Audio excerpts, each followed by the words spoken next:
So I'm guessing you're all staying. Oh, yeah. Couldn't convince him, huh? I didn't even try. Her boss wanted her to work yesterday and job obligations. And it's like, first off, where are we going to go? I just didn't know if you'd send her on a plane to Pittsburgh. That's what her mom said. I don't know if they're flying. Well, they will be today.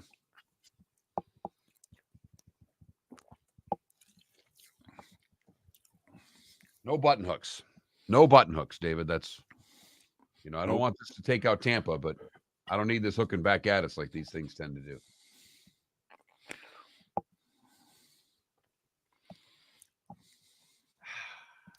Morning, everybody.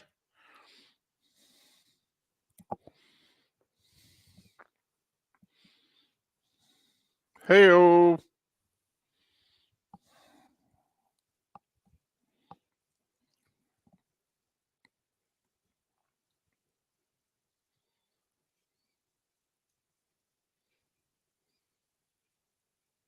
We like rain and wind events, ambient.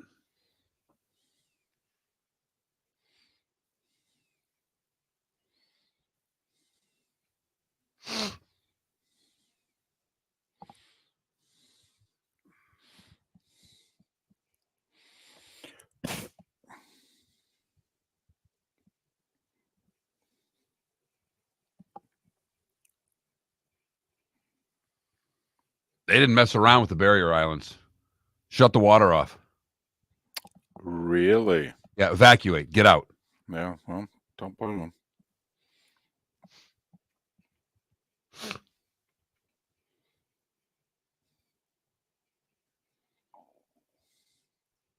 Let's hope not, ambient.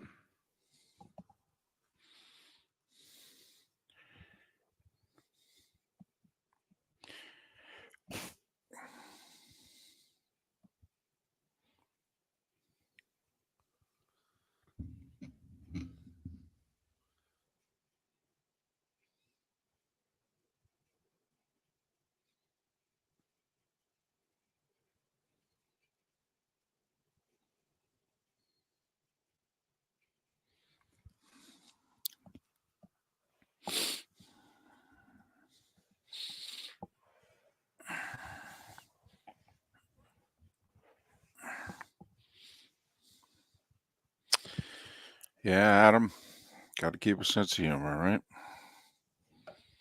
And I feel fine.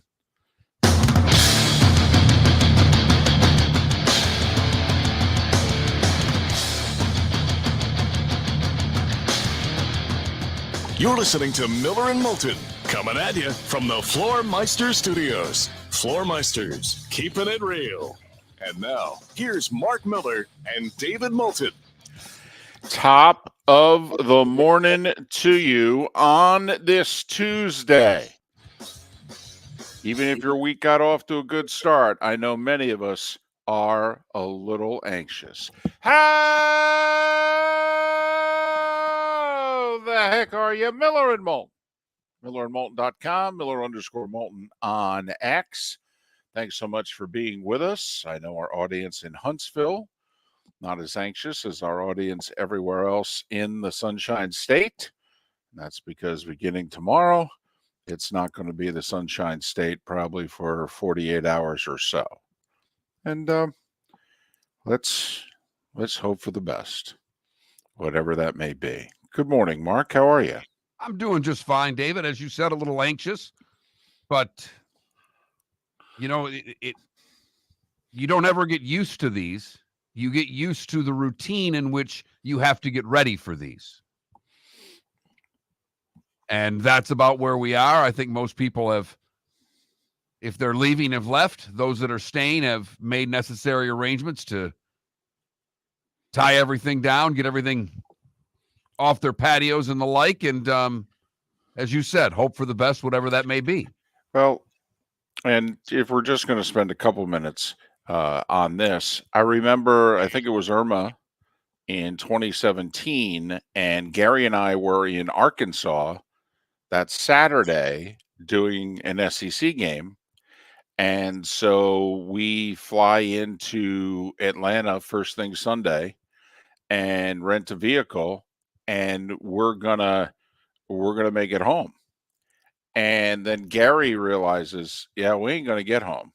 So I drop Gary off, and he spends the rest of the week at Brad Nessler's place, northeast of Atlanta, and I'm gonna get home. And I would have gotten home, except I ran out of gas. Yeah, that'll happen.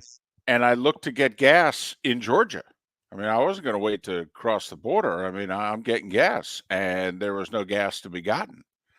And so I realized I'm going to run out of gas somewhere between Sarasota and Fort Myers. And there ain't going to be any place for me to fill up. So I crashed at a buddy's house in Ocala and got up the next, day. And, you're calling the gas stations. And my mom actually was calling from Jersey. She's calling and she says, there's a place open in Sarasota. I talked to him. He's going to open at 3:00.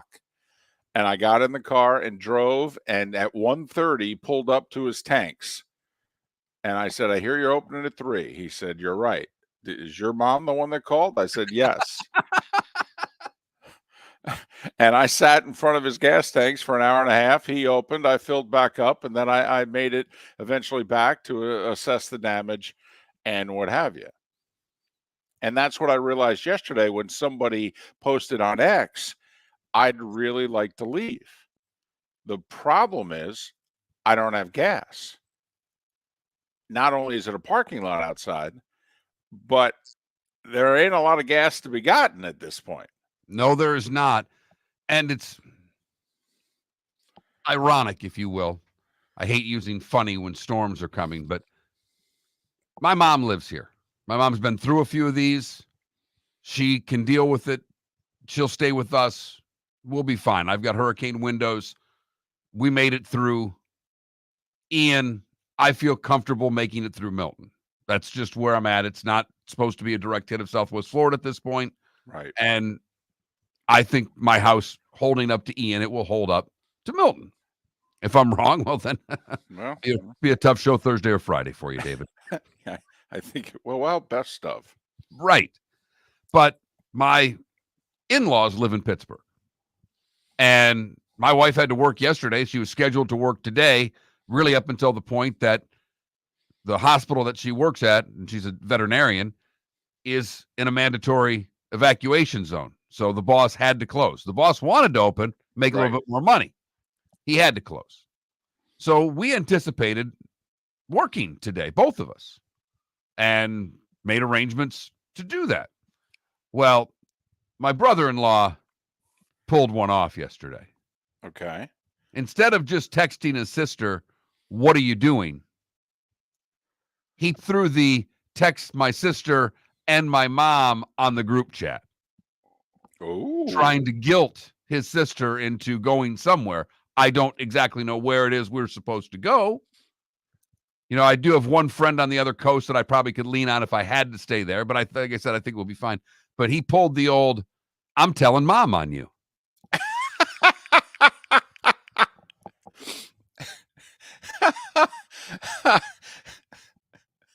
I think she knows, but okay. Right. But that led into paranoia and guilt and a lot of other things. So, I hope we'll be fine. Like I said, This is a big storm. Well, we don't know. They don't know. They think they know where it's going. They thought they knew where Charlie was going, David. Oh, yeah. All those years ago. So, right. Those of us. That's their best guess.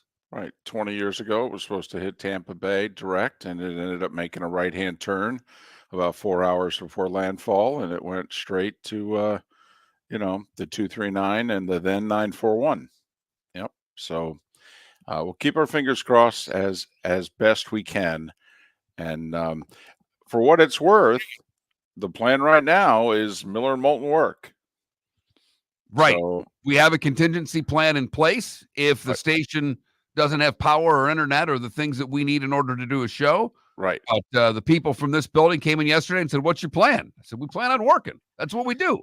If we could go a little more behind the curtain. So there are certain guests who have already said, hey, I'm evacuating. Is it okay if I don't come on this week? Oh, why, of course it's okay. It's of course all the best to you and your family. Stay safe. Right.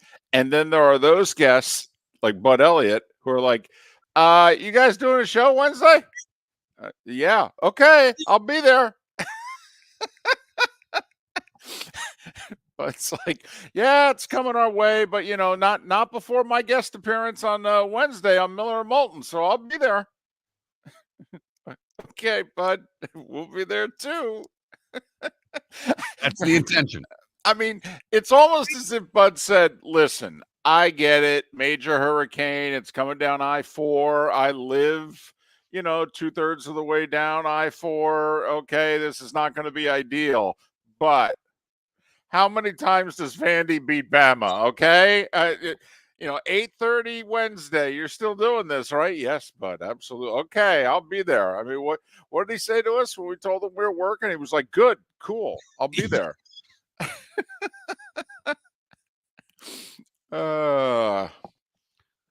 So there you have it. All the best to everyone. And we'll just unfortunately batten down the hatches and see what happens again.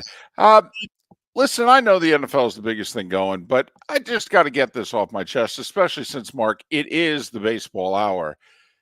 All 4 best of 5s are 1-1. Yes, they are. Despite the Royals getting lucky, they still won the game. Well, that's Jazz Chisholm's line after the game. He said right. They got lucky. No. I understand they got lucky. Right.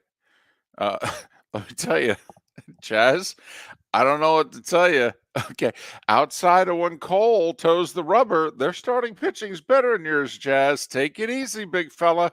Take it easy. So that series is 1-1. I wondered if the Tigers were ever going to score. Difficult to win when you don't score. They tried really hard to go 18 innings without scoring. But one swing of the bat, and suddenly that series is very different. Right? So you've got hurricane tension, but you had playoff baseball tension yesterday as well. Far exceeded hurricane tension, David. It wasn't even close. The Hurricane was a 1 yesterday. The Tigers Indians was a 10, maybe an 11, so much so that I switched venues yesterday to watch the game. I didn't move from the couch to the chair. I didn't move from the living room to the dining room. I left the house and went to my mother had invited us for dinner. My mom has this, she's convinced, that we're going to lose power. So she's got anything that's in the freezer, she's got to cook all her food. My food doesn't matter. Her Right. food matters. Right. Your food can go bad. You can lose hundreds of dollars. She's not losing a dime. Not a cent. Not Right. 1 red cent, David. So she made dinner again last night. Okay, and we were going over to her house. And my wife had to work a little late last night, so we were kind of going separate. And about 5 o'clock, I looked at my daughter as the game was getting pretty tense. And I said, about 5:30, actually, I said, we need to change venues. Tigers are making a pitching change. We're going now. I've got to leave the house. This house doesn't feel right for this game. We need a new venue. So did you make it when they took Scooble out? Is that when you got really nervous and you had to go? Yes. They took Scooble out. He'd got the 2 double plays, which just unbelievable plays in the field. The defense in that game on both sides was spectacular yesterday. For a 0-0 game when there's a lot of strikeouts in this world, there still were, but there were some tremendous defensive plays on both sides. So I got it on the radio. My mother lives close enough that I didn't miss more than an out.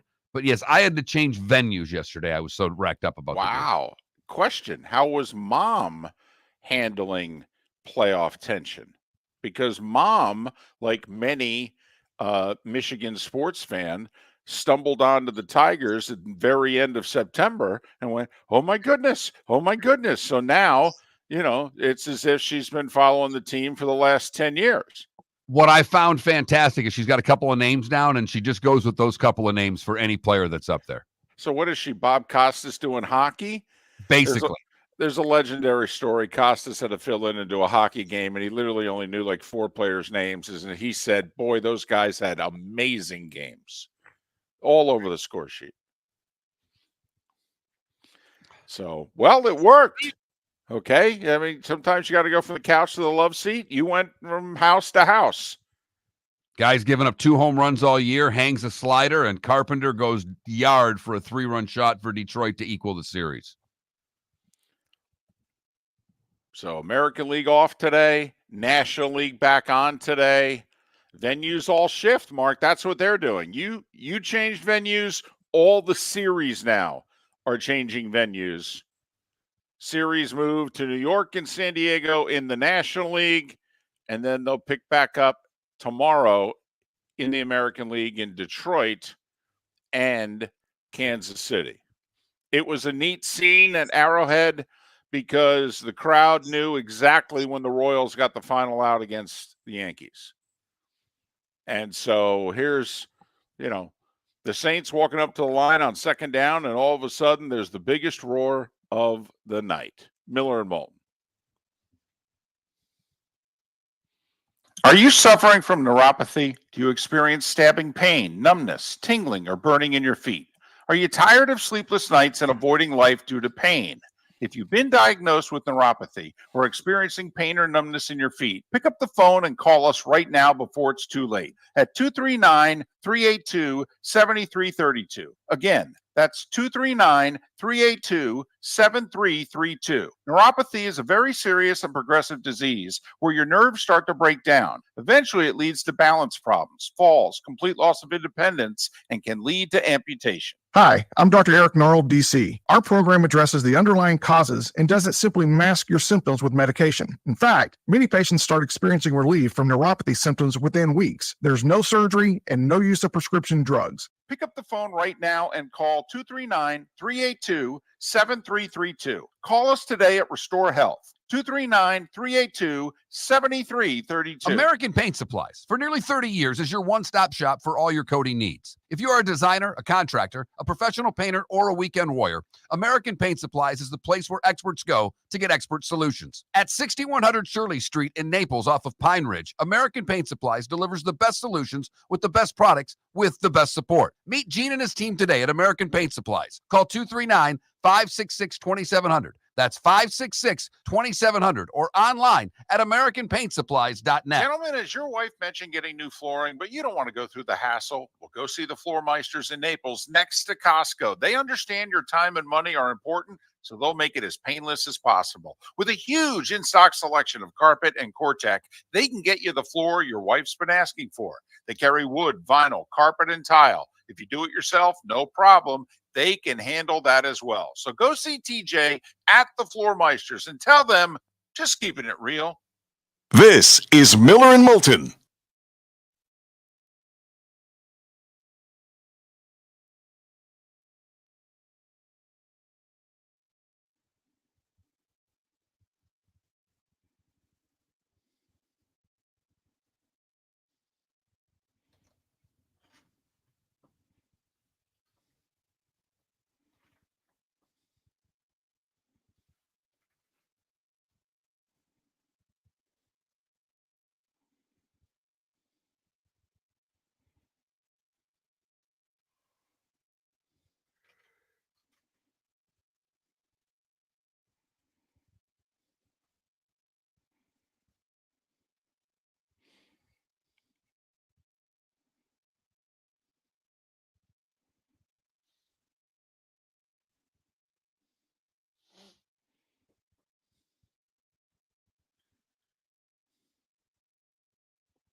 That's Royals baseball, baby.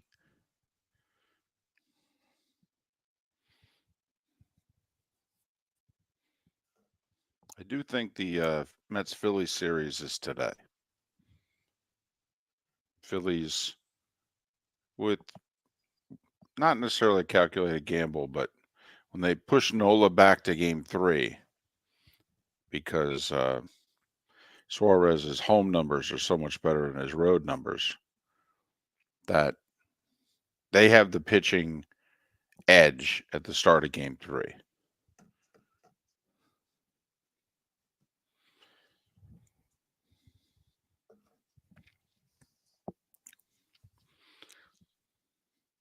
Cities should explode because the Mets spent the whole last week on the road and then have spent a week in the playoffs plus on the road. Mets haven't been home for a while.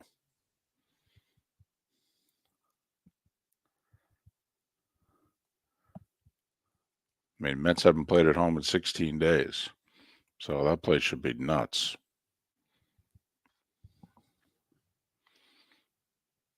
Now, 3 shutout innings from Nola.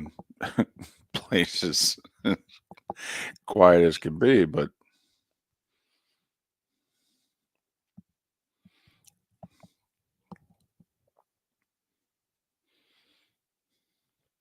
I'd sign up for 4 game 5s right now. Let's do it. Oh, you know what? That's greedy. I'll take 2.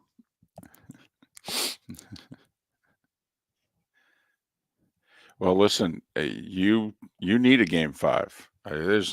You ain't beating them twice without Scooble. I think your shot is to get Scooble on the hill in game 5. Oh yeah, no. They're. We'll see what happens when they go home, but they can't hit. And I know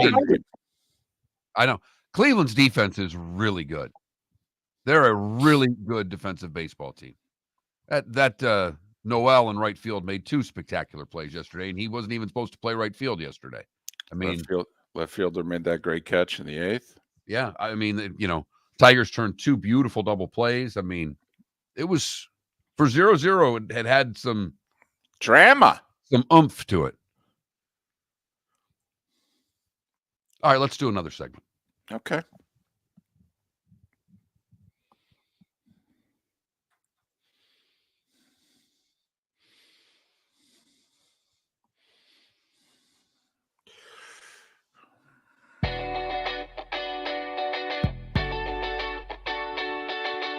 You're listening to Miller and Moulton.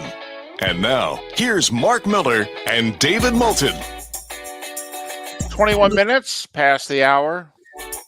Top of the morning to you. How the heck are you? Miller and Moulton, millerandmoulton.com, Miller_Moulton on X. Our hurricane contingency plans are to keep on keeping on. And we understand that many of you might not be able to listen even if you want to. But right now our plan is to keep doing shows. So there. And if we can't, well, then we have alternate plans in place. So just to let you know that, hey, what are you guys doing with the hurricane? Working.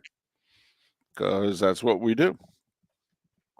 Did you feel yesterday, David, at all, since we have taken over ownership of this show, that yesterday was the first day that we really owned the show? Because there were decisions that were being made, satellite people, where there was conversations going on. Yesterday was like, oh, I needed to wear pants, huh? Shorts and flip-flops don't get it done? I have to admit, it's not just pants. We put socks on yesterday. All right. Now, I still had sneakers.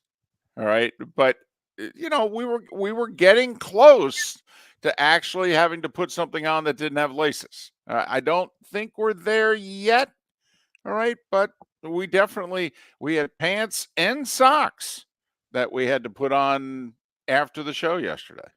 Yes. Well said, Mark. I will say, and I've never thought of it this way until now. We're not the owners, but we're the only staff.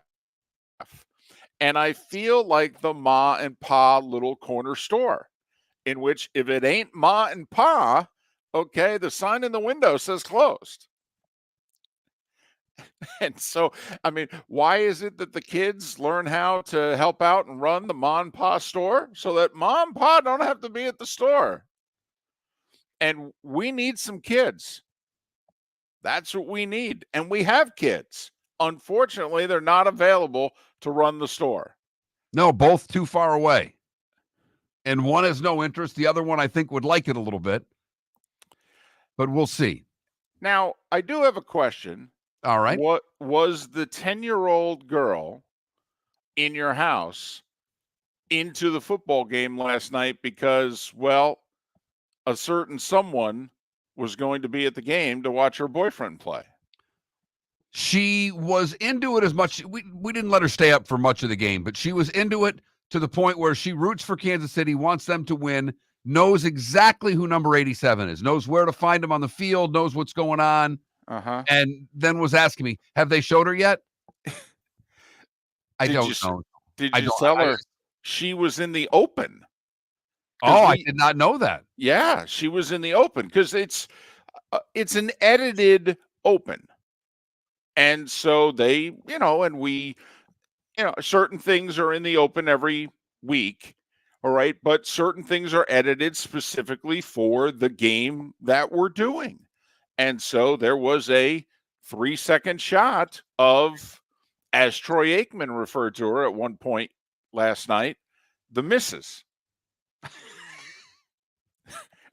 And Joe waited to play and said, "You do know they're not married, right?" And he goes, "Well, yeah, I know. It's just kind of an expression." He goes, "Yeah, you can't kind of with that, And then they just went back and forth. And Joe said, "Listen, I was warned before doing the game tonight by both my older daughters, okay, and younger boys. Dad, you're not funny. Don't try to be cute and funny tonight. Okay?" And so Troy's like, "So are you relaying that to me?" And Joe's like, "It's just something to consider." All right. But yes, at one point, because Troy's about ready to do a replay. And before they roll the replay, they have a shot of the famous girlfriend in the booth, in the suite. And by the way, she was directly below our broadcast position.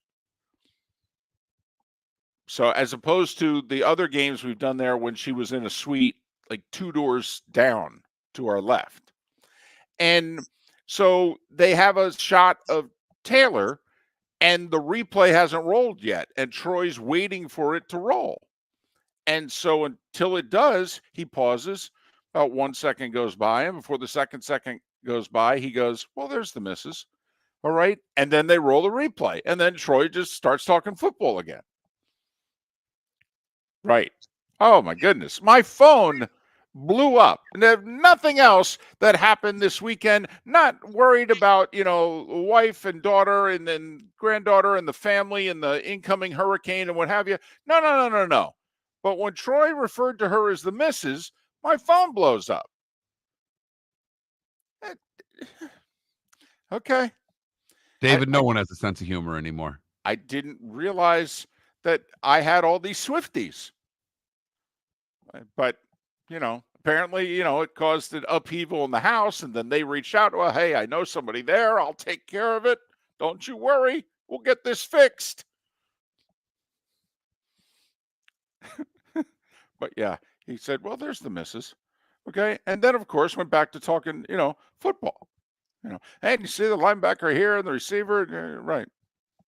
And I rode baseball volume until the game was over. And when I got back home, the football went on TVB. Baseball was on TVA. Look at you. So Royals, Yankees got the A-team treatment last night? It did. Wow. It is more important. A playoff baseball game, week 5. Playoff baseball wins. Well, I understand that, but you had your 3 hours of tension with the late afternoon, early evening game with the Tigers and the Guardians. I just figured you'd sit back, relax, put your feet up, okay, and throw a little football on. I didn't realize that the Yankees Royals would get the audio treatment as well. It's probably a good thing because if your wife or daughter had heard Troy call her the missus, I mean, then you would have been texting me. And then when you text me during a game that I'm working, you know, I, I think I go back to us being owners. I'm like, uh-oh, something happened to the mom and pop shop? Uh-oh, somebody break in? We're not Couldn't going get to be the on whole book tomorrow? this week. Right,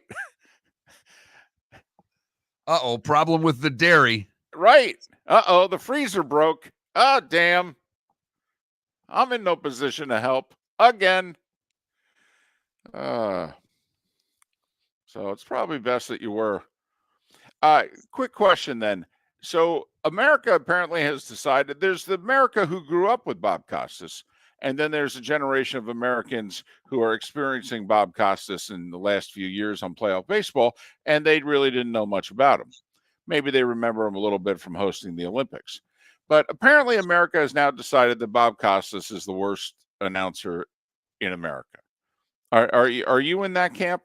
I've never been a big Bob Costas guy, so I was in that camp a long time ago. Okay, well that's fair. That's fair. Bob to me is the smartest person in the room. Just ask. Bob, right? And that's the way Bob has always talked down to me. Personally, the way I feel when I'm watching a game is that Bob is not talking to me. He is talking at me or down to me. And I should be lucky to listen to Bob broadcast whatever it is Bob's broadcasting. Okay. And that probably started when he was doing halftimes of Super Bowls and would make his diatribe on whatever it is he felt he needed to talk to us about that day. Oh, so this angst goes back. Yeah, a little bit. Yeah, I can hear it. Yeah. Okay. I didn't mean to strike a nerve. That's just something off the top of my head, but okay. I'm glad I can get it out of you. You got it out of me. Okay. So I'm just curious, 21,000 on the text line, the Twitch chat room, twitch.tv/Miller and Moulton. Are you in the camp that apparently a good chunk of the sports viewing audience in America now is, that there's nothing worse than Bob Costas doing a baseball game? Which is interesting because the guy's won 137 Emmys. So, just found it interesting. That's all. Times have changed. Tastes change. That is the thing with so many announcers, how we change the way we think about them. Right. It's like those that have turned on Vital and Berman. They haven't changed. It's a you problem. The starting five is next. Gentlemen, as your wife mentioned getting new flooring, but you don't want to go through the hassle, well, go see the Floor Meisters in Naples next to Costco. They understand your time and money are important, so they'll make it as painless as possible. With a huge in-stock selection of carpet and Cortec, they can get you the floor your wife's been asking for. They carry wood, vinyl, carpet, and tile. If you do it yourself, no problem. They can handle that as well. So go see TJ at the Floor Meisters and tell them, just keeping it real. Honey, you want to come out? I haven't seen you since Glass Doctor installed our custom shower enclosure. No thanks. Well, you can't keep eating breakfast in the shower, and laminating your magazines is getting expensive. You remember we have guests coming over tonight, right? Oh, I'm sure they'd love to see the shower. It's our neighbors, and I highly doubt they want to be hanging out in our bathroom. The shower's so good, you'll never want to leave. Visit glassdoctor.com today and schedule an appointment online. The Cape Coral Police Department is growing. They are currently looking for police officers and are offering a $10,000 signing bonus to newly hired officers. If you desire a career in law enforcement, or if you are already in law enforcement and thinking about making a move to a better agency, think Cape Coral Police Department. If you're looking for a police department that is committed to excellence, that invests in the highest level of training, state-of-the-art equipment, and some of the highest compensation in all of Southwest Florida, then the Cape Coral Police Department is for you. Visit capecops.com. That's capecops.com. Visit Jason and Todd at the Diamond District. A natural diamond is the oldest artifact you will ever touch, and each is one of a kind. Jason and Todd at the Diamond District would like to meet you personally and share their love of natural diamonds and the positive impact of purchasing a natural diamond. We promise that in our vault sits the largest selection of GIA certified natural diamonds at the most competitive prices in the world. Jason and Todd look forward to shaking your hand and welcoming you to their Diamond District family. This is Miller and Moulton.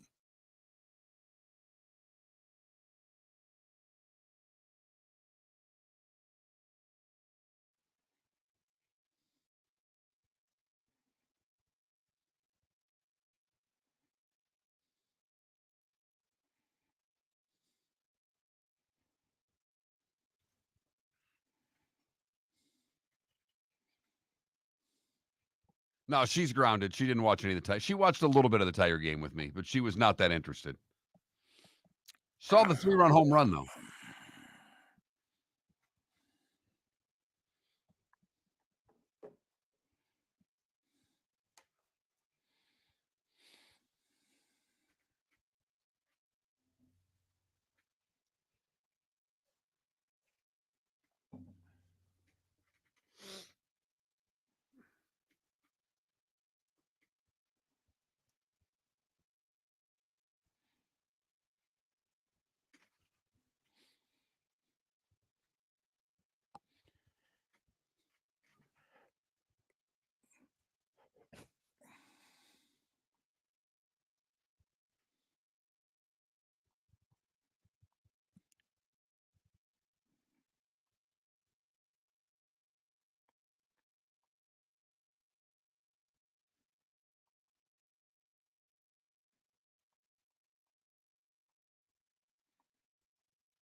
You know, we were talking yesterday, and David, you spent enough time in a newsroom. How many times have we had hurricanes that have formed there and started coming west?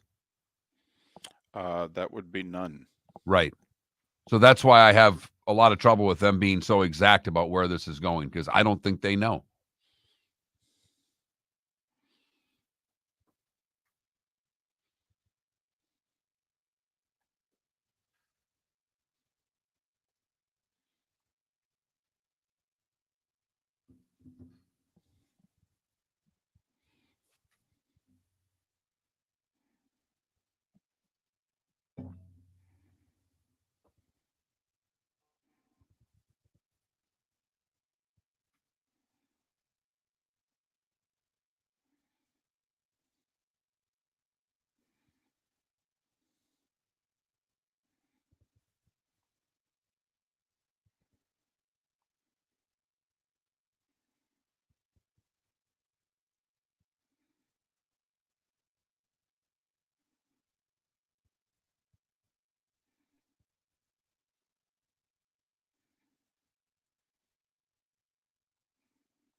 Yeah, got 2 boot shots last night.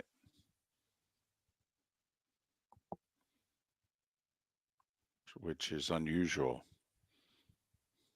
Usually if I appear on national television with ABC, ESPN, I have to wear a Halloween costume. But yes, 2 boot shots last night because you know who was located directly below us.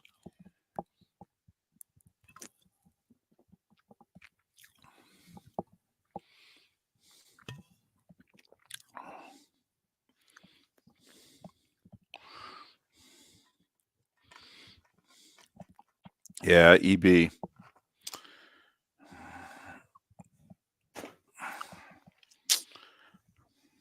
We're thinking of you. Thinking of everybody.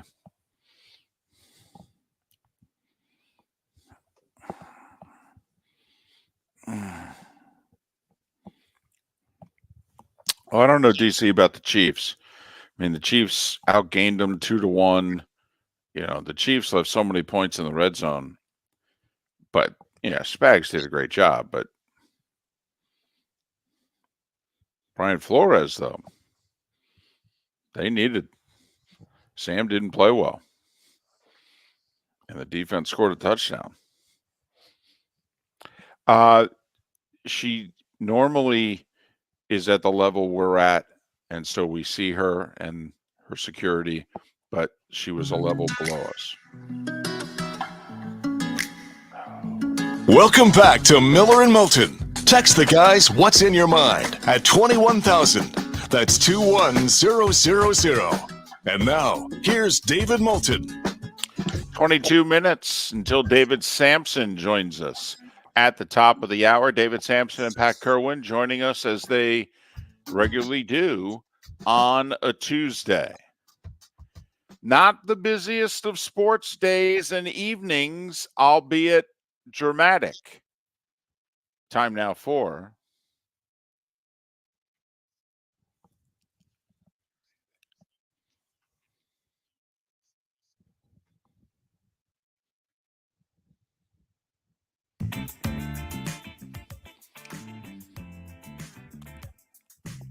Let's start with the NFL, even though it wasn't the most important.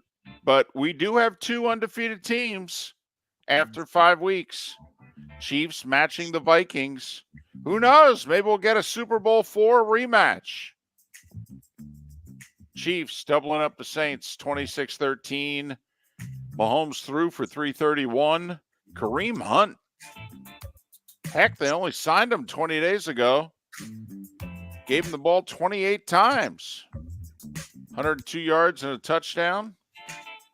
Chiefs 26-13. Saints fall to 2-3, a game behind the Falcons and Bucks, and New Orleans hosting Tampa on Sunday. And the Bucks, with the impending Hurricane Moulton to the west coast of Florida, and specifically the eye of the storm expected to hit Tampa Bay, the Bucks are getting out of Dodge today.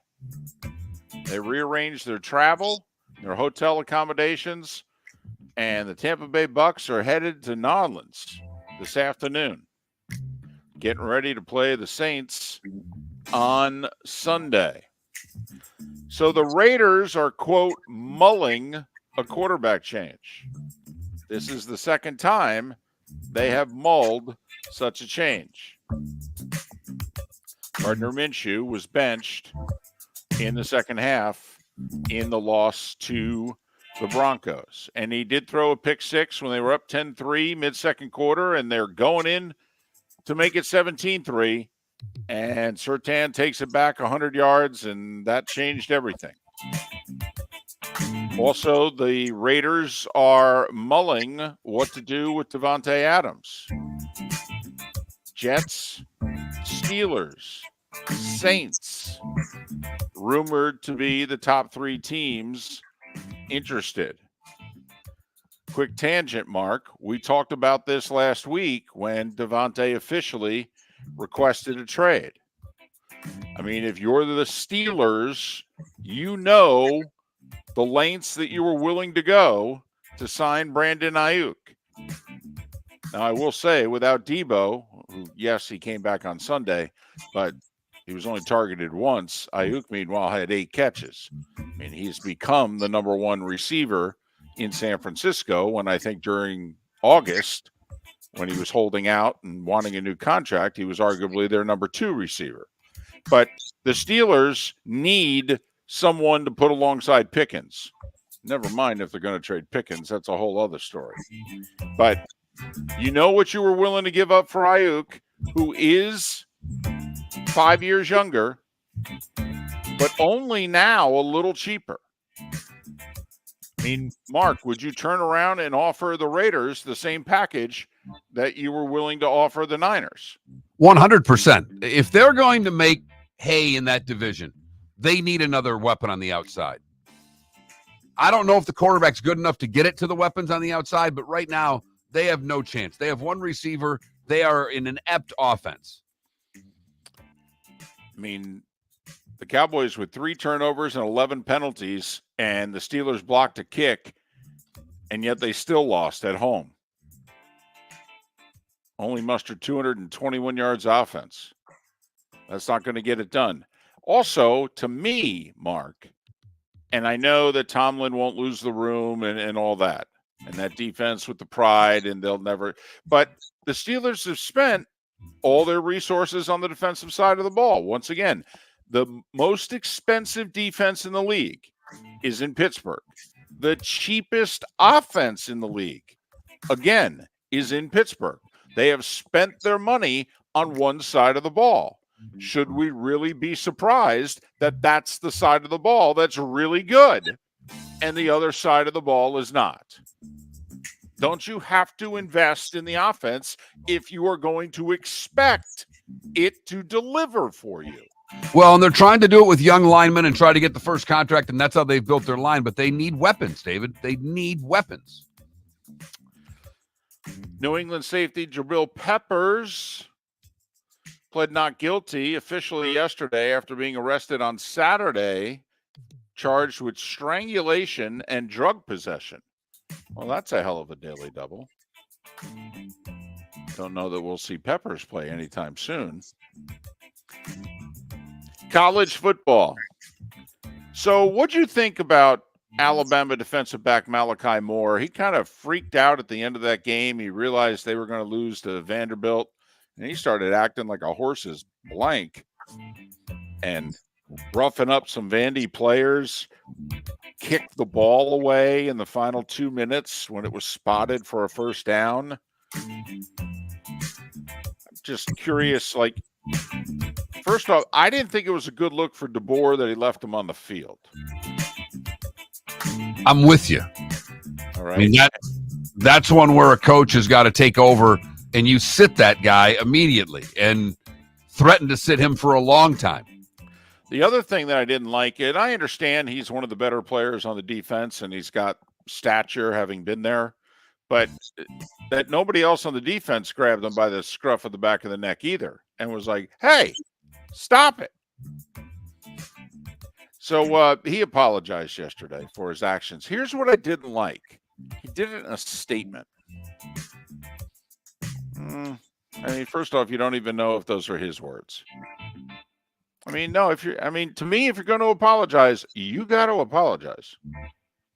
And that means where's the camera? Where's the microphone? People need to see my sincerity. Besides, with the way the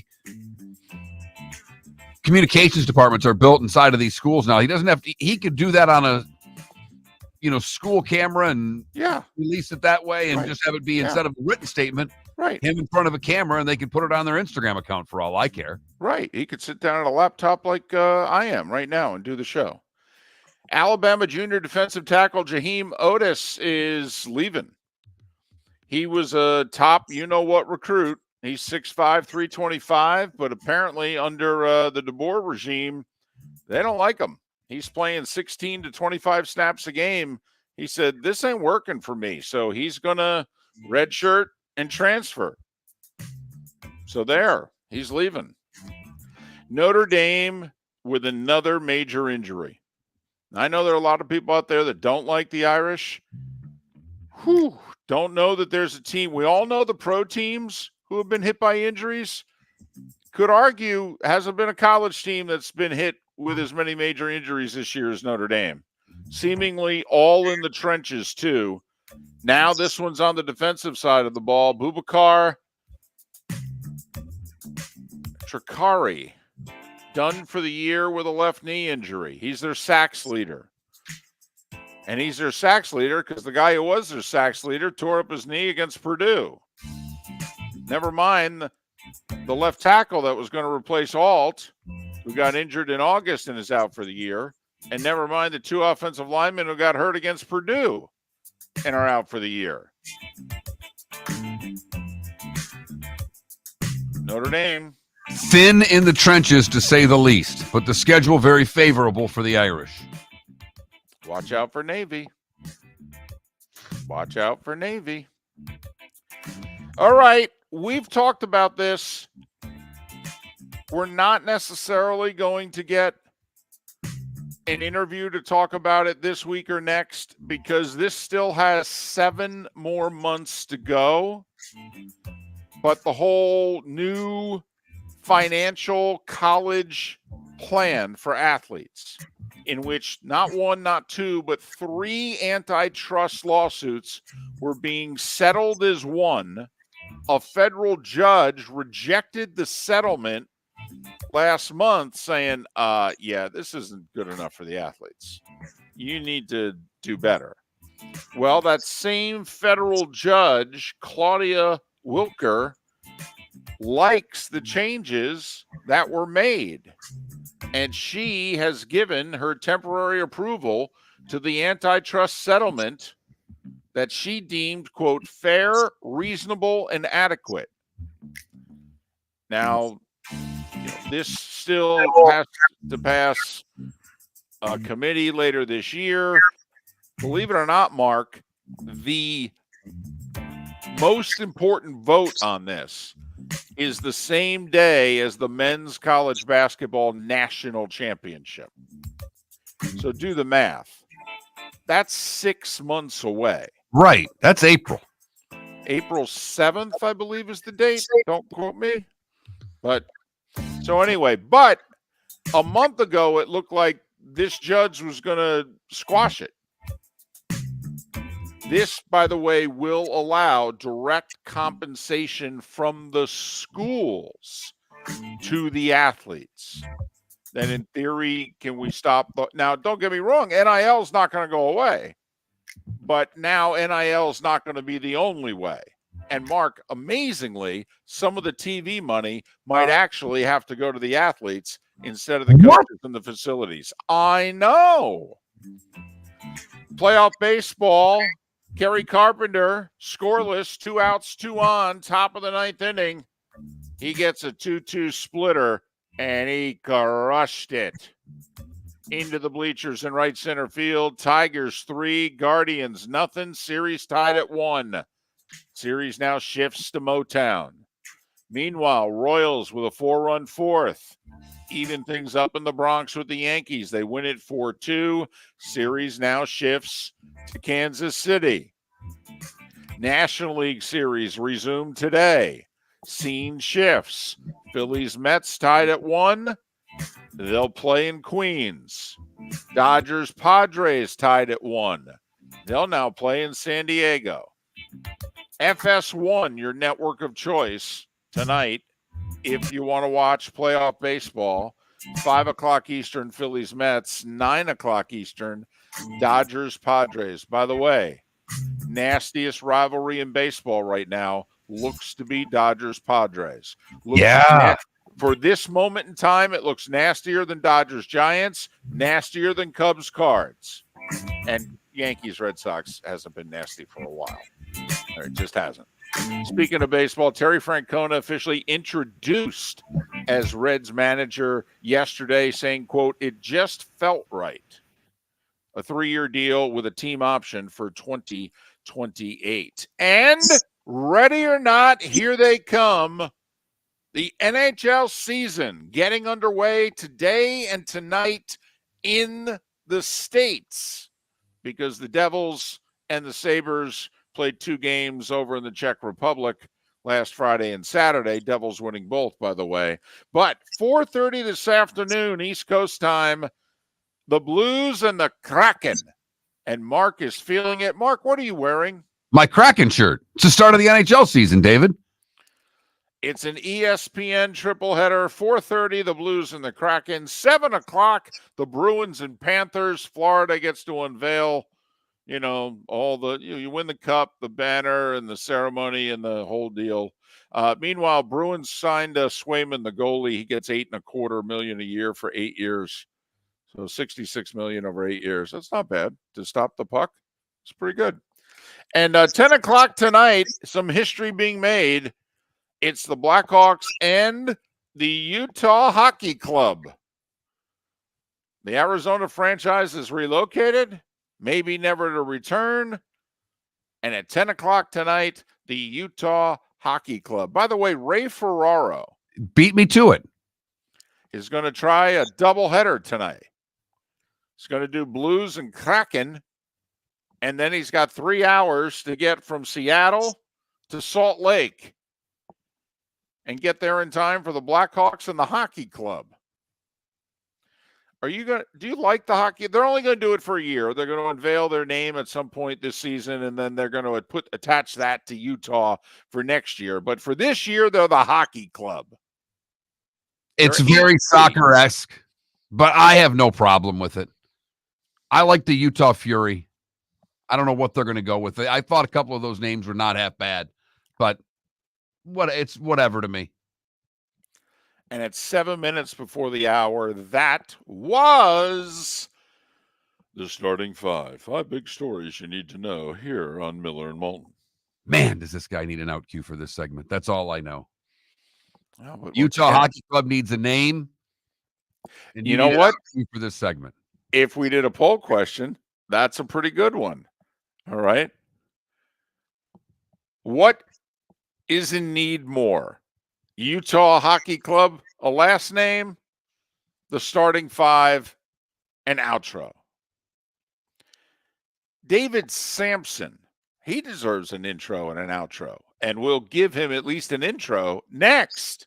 Mark Miller for Molly Maid. Why Molly Maid, you ask? Trust. Moulton was a customer for 15 years. Affordability.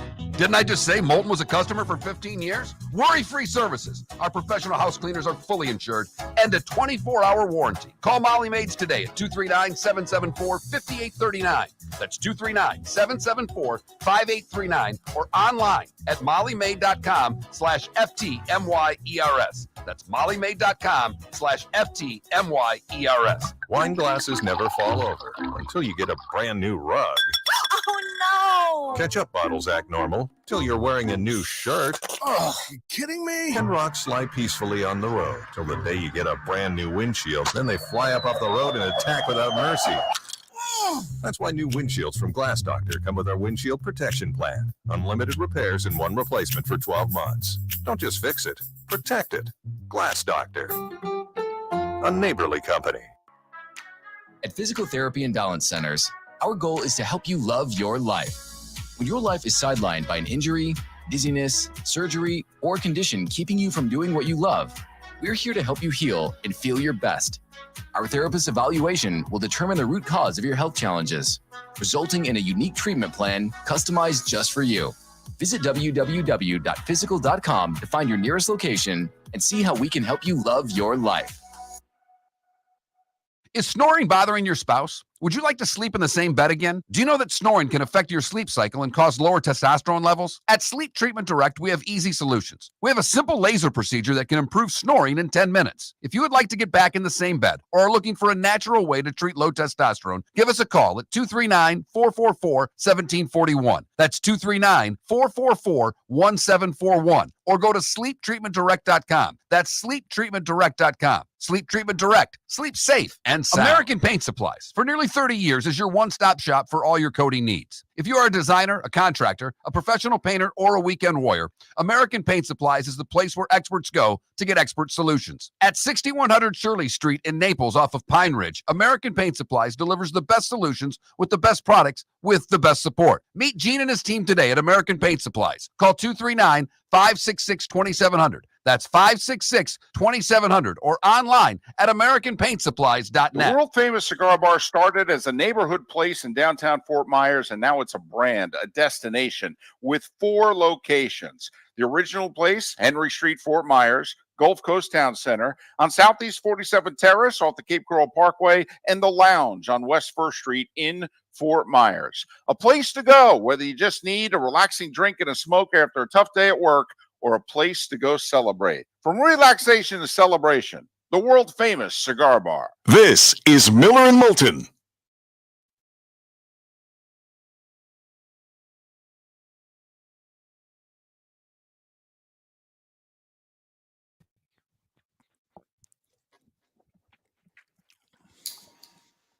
Morning. Good morning. Where are you? I am in Miami. Hashtag worst plan ever. How's By the way- Kansas City? Are you going to get out of there today? Oh, yeah. Yeah. Yeah. At this point, I mean, we all know, spend time in Florida, these things can change at the last minute and move. But I think Jacksonville looks to be in a decent spot. We'll get heavy wind and rain, but I don't know if we'll get probably borderline hurricane Mark in conditions. Tampa? No, Mark's in Southwest Florida, in Fort Myers, Fort Myers. Naples So he's right now 100 miles south of the eye of the storm, but he's on the right side of the storm, which is not the side to be on. The dirty side. Yeah, we didn't get any surge from where I am, from Ian, so I can't imagine we're going to get any surge from this one. I'm far enough inland that I'm all right. Okay, good. The area will, Fort Myers Beach and San I mean, Antonio. the areas around me will. I mean, people are going to get lambasted again. This is just something. Yeah. It's not ideal. No. I'm They said curious. on Dan's show yesterday that the Gulf of Mexico is 86 degrees this year versus 77. Is that true or something? That sounds right. I mean, the water's so damn warm. Yeah.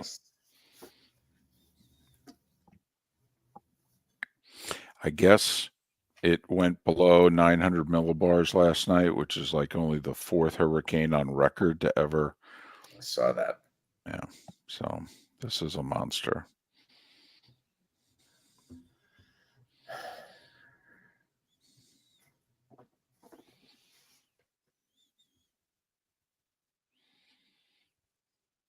I'm curious if I'll get out of Jacksonville on Friday. I think I will because I'm flying early afternoon. I have to get to LA. And my flight, though, comes from Dallas. So I have it enough time to read. comes in the morning. And I think, like with Helene, the flight came in on Friday. It was delayed, but if I had stayed in Jacksonville, I would have been able to get out. So we'll see. But Gary Danielson is leaving Southwest Florida today to go to LA to make sure he gets out and gets to the game.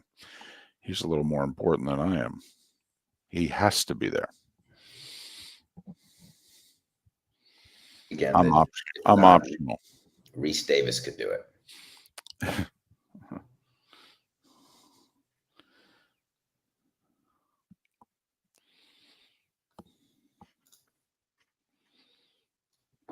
Well, it's been a while, David. I'm a born and raised Tiger fan. It's been a while since I've had playoff baseball. This is fun. Did you watch the game yesterday? Oh, yeah. What a game. He changed So locations. So much great defense in that game. That Noel, the throw he made on that's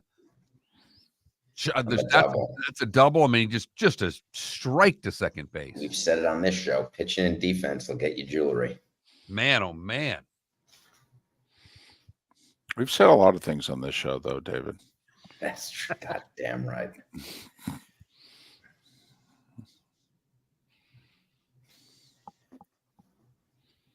This is one of those days that starts. Ooh, here we go.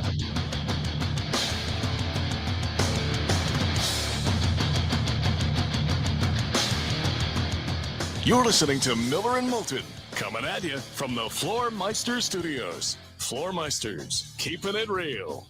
And now, here's Mark Miller and David Moulton. Top of hour number 2 on a Tuesday, and that means David Samson. He of the award-winning Nothing Personal with David Samson, a tremendous podcast that he does live at 8 a.m. Eastern weekdays, and then it rebroadcasts at 10 a.m. Eastern weekdays on the DraftKings network. You can follow David on X at David the letter P Samson, David P. Samson. He joins us from Miami this morning. Top of the morning to you, sir. How are you? You look like you're in the middle of Halloween, and I look like I'm in some sort of defending your life questioning. You know what I have found over the years is that you don't realize how there's no overhead lighting in hotel rooms, and which is fine, okay, except if you're trying to do a radio or TV show. And as we in the business know, you actually need a decent amount of lighting for that.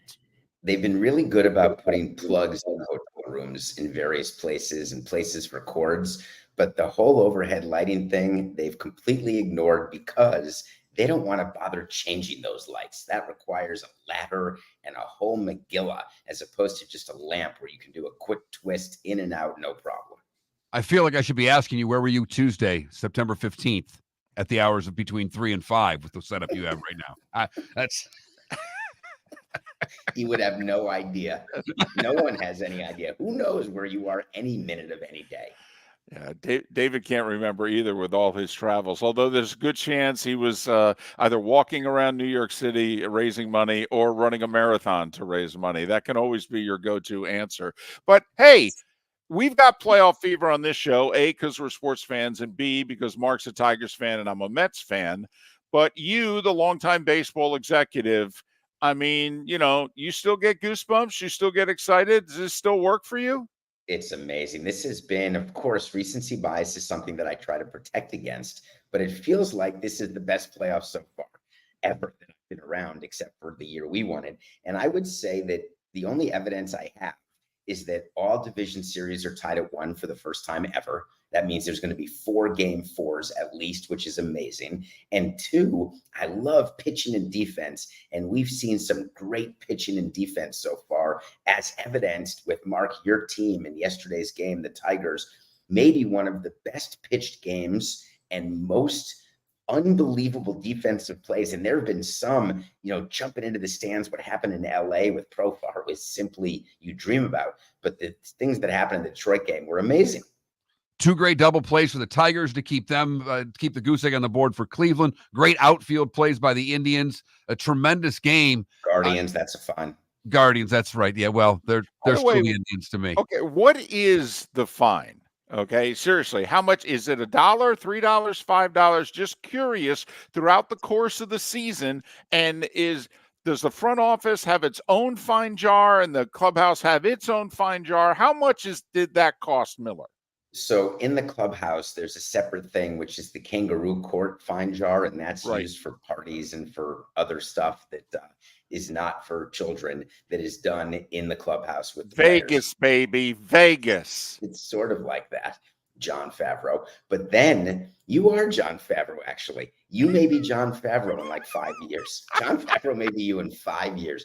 But the front house, we have our own in the box where we watch games. We keep fines throughout the season of things that happen. If we make a mistake, if we don't realize that there's something going on in the game, if we get a name wrong, if there is any sort of mistake we make, there's a fine bucket, and we use that for a dinner with the front office at the end of the year.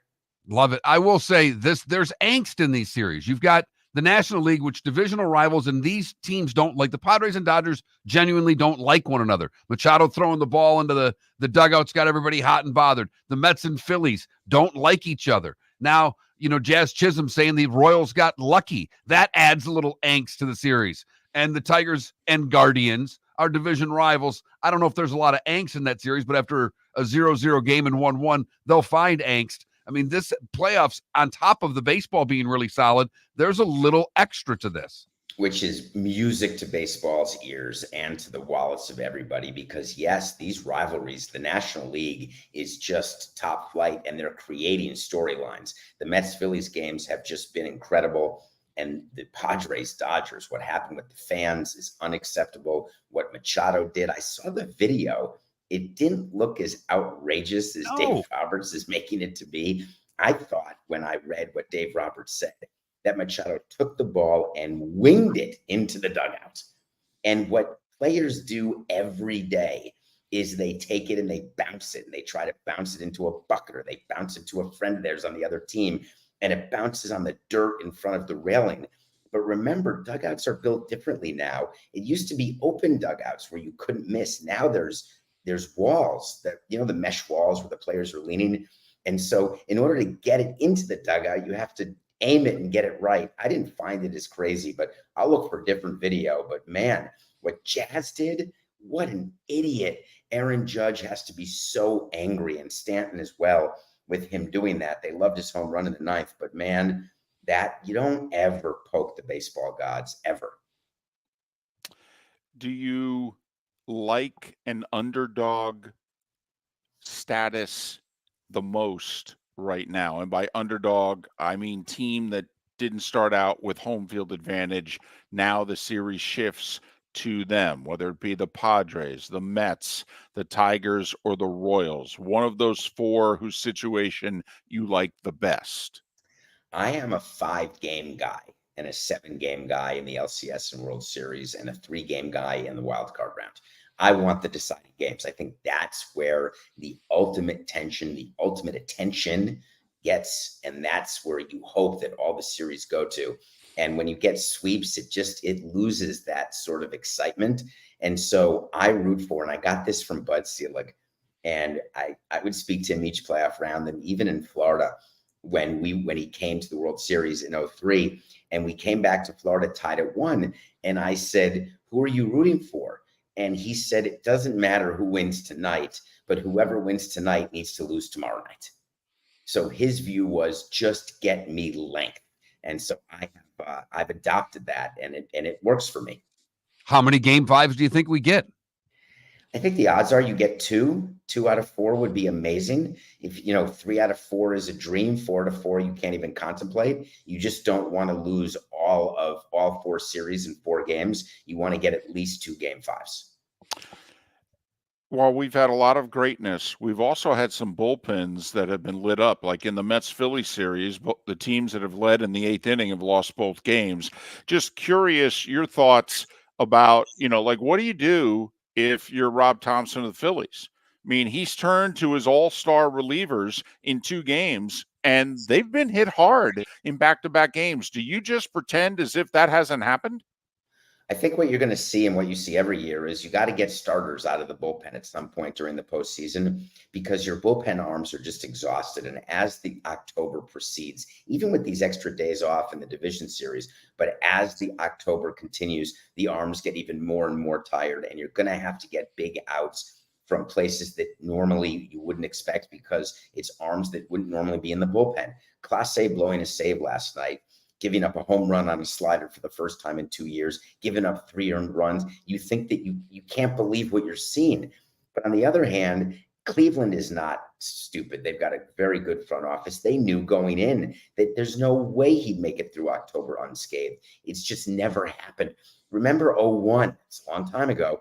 Mariano Rivera blew that save and blew the World Series, and he's the greatest closer of all time. Or he came in a tie game, whatever the case may be, he gave up runs. So it's to be expected, and you're going to see it more. With that being said, and you look at, AJ Hitch made the comment that as a series goes on, you can become more comfortable with the other team's bullpen because you're seeing them more, these longer series. And is there anything to that in your eyes that, hey, there's an advantage for the hitters as the series lengthens, or is it still the advantage of the bullpen? To me, it's still the advantage of the bullpen. I think that you want to give your hitters the confidence but remember, there are machines now where you can go into a batting cage and you can see Clase for an entire batting practice round. There are these machines that actually simulate exactly who the pitcher is, looks like the pitcher. It's like a screen, and then throws the balls out of the machine that are exactly what Clase would throw. So that has changed significantly, but still good pitching is going to prevail. And remember, these series, they played 2 games. During the regular season, you play 3-game, 4-game series. How big of a deal is it that the Reds got Terry Francona as their manager? I have always adhered to the theory that the best of the best managers are worth a game a month. So that's at most 6 games a year. Like, I always thought Billy Martin was worth, yes, but I thought the elite managers, just whether it's managing in games, handling clubhouses, I've always thought the elite managers are worth 5 to 6 wins a year. Is this as big a signing as they're hoping it is in Cincinnati? It smells like it could be a little more Tony La Russa-like when he came to the White Sox. I love Terry Francona. I think it's certainly an upgrade. He is just a brilliant baseball mind. He's fun to be around. He's an interesting man. He's got a wealth of experience. But at the end of the day, as Jack McKeon used to say, you can't win the Kentucky Derby with a bunch of donkeys. And his point was, you got to have the players if you're going to wear the jewelry. Well, they were thought to have had a better team than they did last year and woefully underachieved. How many teams are like that, Mark? At the end of the season, we always look at 15 teams. It's weird. Baseball, as you know, plays to 500. There's 30 teams. At the end of the year, everybody's won and lost the same number of games in totality. So there's always going to be teams who underperform, and everyone says about the underperforming teams, man, I thought that they'd be better. That's just part of baseball. Marlins with apparently a complete demolition of just about everybody who's employed there outside of the GM. Is this to have been expected because he took over late last year and didn't really get to fire anybody, or should Marlins fans be more concerned than they usually are? Well, they lost 100 games. I think that's what you're going to be concerned about. And The whole fact starting pitching ended up on the injured list, and listen, they it did, and happens. they lost their two best hitters and didn't replace them. I absolutely understand why they lost 100 games. They were projected to lose 100 games, but they fired their development people. They fired. So for me, it is not. I would have done it differently. The PR was bad. It looked clumsy, but this is not entirely uncommon. Just the way in which it was done was very uncommon. David Samson, Nothing Personal with David Samson is a daily show which begins at 8 a.m. Eastern, goes 30, 45, 60 minutes, depending on how much he needs to get off his chest. And then the replay at 10 a.m. on the DraftKings Network. Follow him on X at David P. Samson.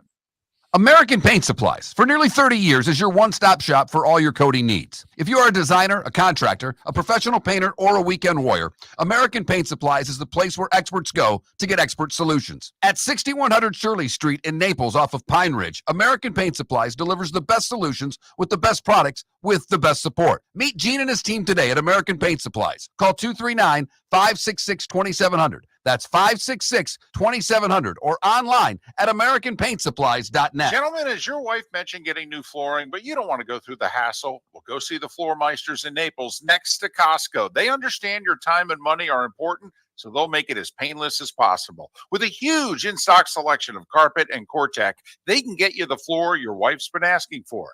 They carry wood, vinyl, carpet, and tile. If you do it yourself, no problem. They can handle that as well. So go see TJ at the Floor Meisters and tell them, just keeping it real. Mark Miller for Molly Maid. Why Molly Maid, you ask? Trust. Moulton was a customer for 15 years. Affordability. Didn't I just say Moulton was a customer for 15 years? Worry-free services. Our professional house cleaners are fully insured and a 24-hour warranty. Call Molly Maids today at 239-774-5839. That's 239-774-5839 or online at mollymaid.com/FTMYERS. That's mollymaid.com/FTMYERS. Wine glasses never fall over until you get a brand new rug. Oh no! Ketchup bottles act normal till you're wearing a new shirt. Oh, you kidding me? And rocks slide peacefully on the road till the day you get a brand new windshield. Then they fly up off the road and attack without mercy. That's why new windshields from Glass Doctor come with our windshield protection plan. Unlimited repairs and one replacement for 12 months. Don't just fix it, protect it. Glass Doctor, a neighborly company. This is Miller and Moulton.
Arrowhead is the best because it's the lowest.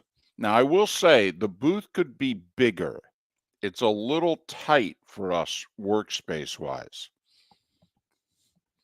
First world problems. I know, but in all seriousness, like there wasn't enough room. It caused us issues. Joe likes to be able to look to his right and see Troy and the official. There wasn't enough room to the right, so the official had to go to Joe's left. So Joe didn't see him the whole game because Joe looks to his left, gets his names and numbers, and then turns to look at Troy.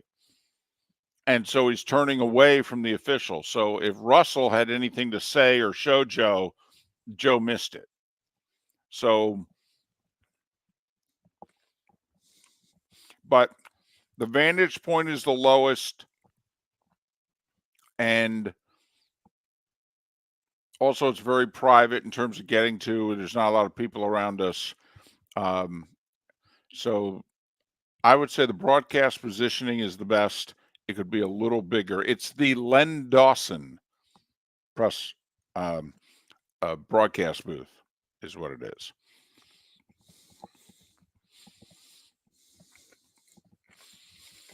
And yeah, my analysis was pretty good at the end of the show about Kelsey and the Saints and cover 2, and they're going to go to Kelsey a lot. And yeah. Yeah, if he'd got a touchdown, I think I said 9 for 78 and a tutty. He ended up with 970 and no tutty. Well, they tried. They threw him that shovel pass inside the 5, and you didn't have the volume on. It's a shame. So the kid from the Saints who tackled Kelsey at the 2, and then on the next play, the D lineman, he picked the ball off and ran it back 35 yards. His brother is a backup dancer for Taylor Swift. Oh, wow. Yeah. And we were literally telling the story and showed pictures of him and the whole deal. And then on the next play, he gets the deflection and the interception. And Troy could tell by the way he carried the ball that he had made some running back in his future. And sure enough, we looked it up. He was a running back in high school. Here we go.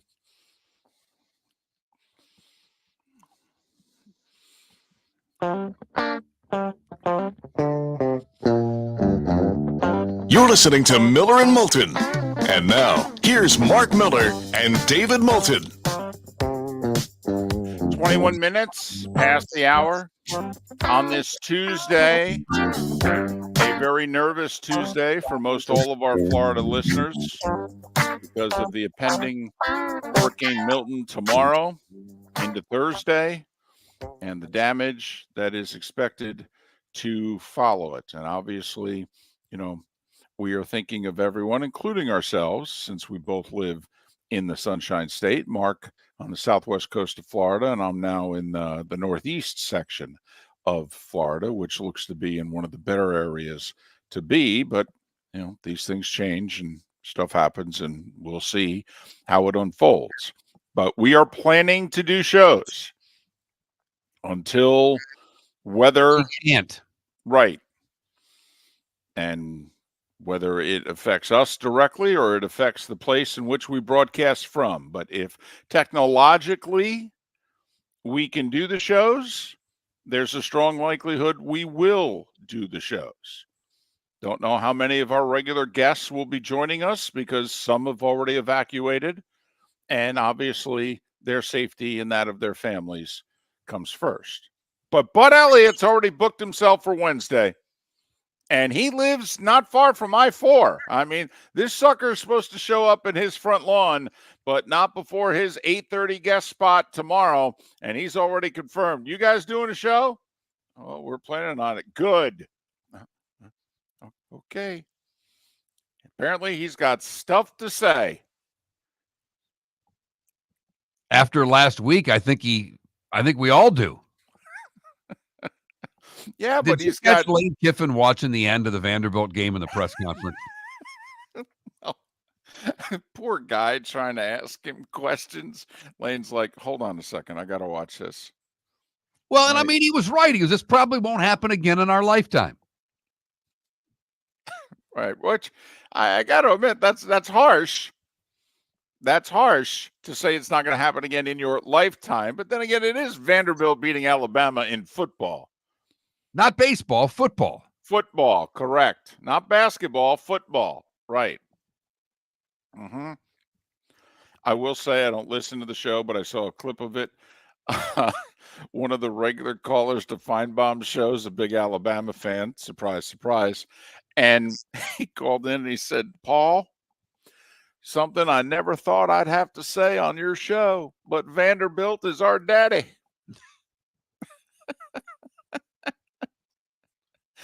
That's keeping your And sense of DeBoer humor. ever do what does he have to do to erase this loss? I saw a great analogy. It's a little harsh, but I'm going to repeat it. All right. That to Alabama fans, this is the equivalent of catching your wife cheating on you with one of your good friends. You may forgive her, but you'll never forget it. And they said that's the analogy that's now being used. Okay. We may forgive him, but we are not fully going to trust him ever again. I had someone tell me it's a fireable offense. It's a little harsh. Okay. It was Vanderbilt beating Alabama. Now, I do think it's worthy of maybe not getting paid that week. I mean, you literally could, our argument, the four drunks at the end of the bar could have had them better prepared than apparently they were for Vandy. But in all seriousness, for a second, they have a defensive problem. I mean, forget the whole, this never would have happened if Nick was coach. Well, you're damn right about that. It wouldn't. But one of the reasons why it wouldn't is Nick would never let his defense be playing the way that Alabama's defense has been playing. All right, number one.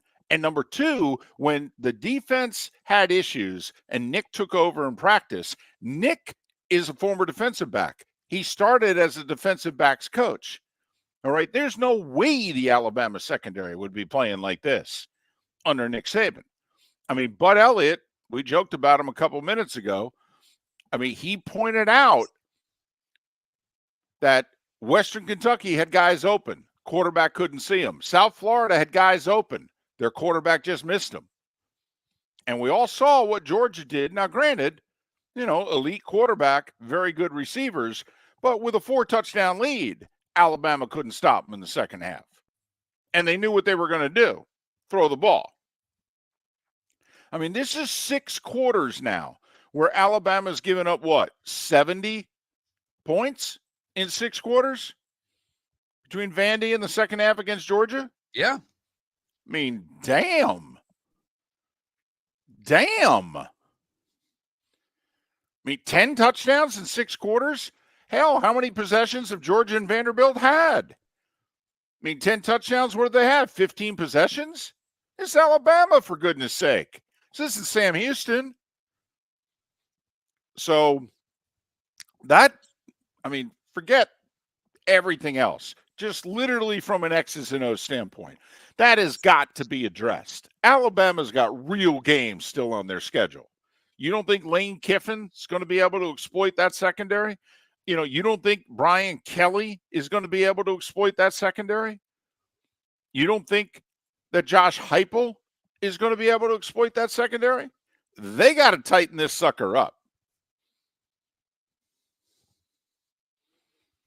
South Carolina this week for Alabama, and then it's Tennessee, Missouri, a bye week, and LSU.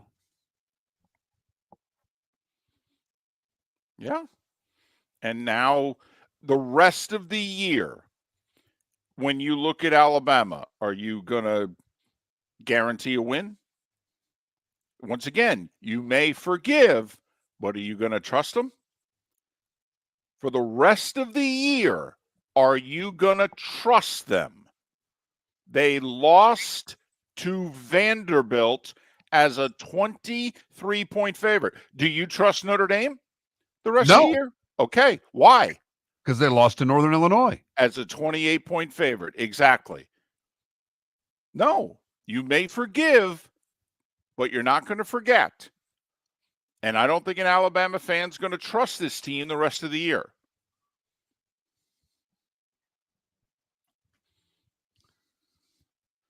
Now, those pointing out that Nick Saban, his first year as Alabama coach, lost to, I think they were Louisiana Monroe. Are they still Louisiana Monroe, or did they become Louisiana? I don't know. All right, but first off, he inherited from Mike Shula a far different roster than what Kalen DeBoer just inherited and was able to add to with openly paying players. I mean, Nick inherited a 6-6 team. And also, it was late in the year. They had gone through the SEC gauntlet. It was the week before the Iron Bowl. Okay. I mean, they had lost 3 in a row heading into that game. A very different scenario. I think it was a 6-4 team when he played that game. Alabama's number 1 team in the country. Number 2 in one poll, number 1 in the other. I mean, the losses are not the same. They're not. And it boils down to how well or not well they were prepared for the game, living off of a win against Georgia, but giving up all those points in the second half. You would think that would spark a fire under Alabama to show defensively that they've learned something from the second half of the Georgia game, when in fact they didn't. You would have thought being down 9 at the half, and they were fortunate to be down just 9 at the half. You would have thought they would have come out of the locker room and they would have been a very different team, and they weren't. Vanderbilt picked up where they left off.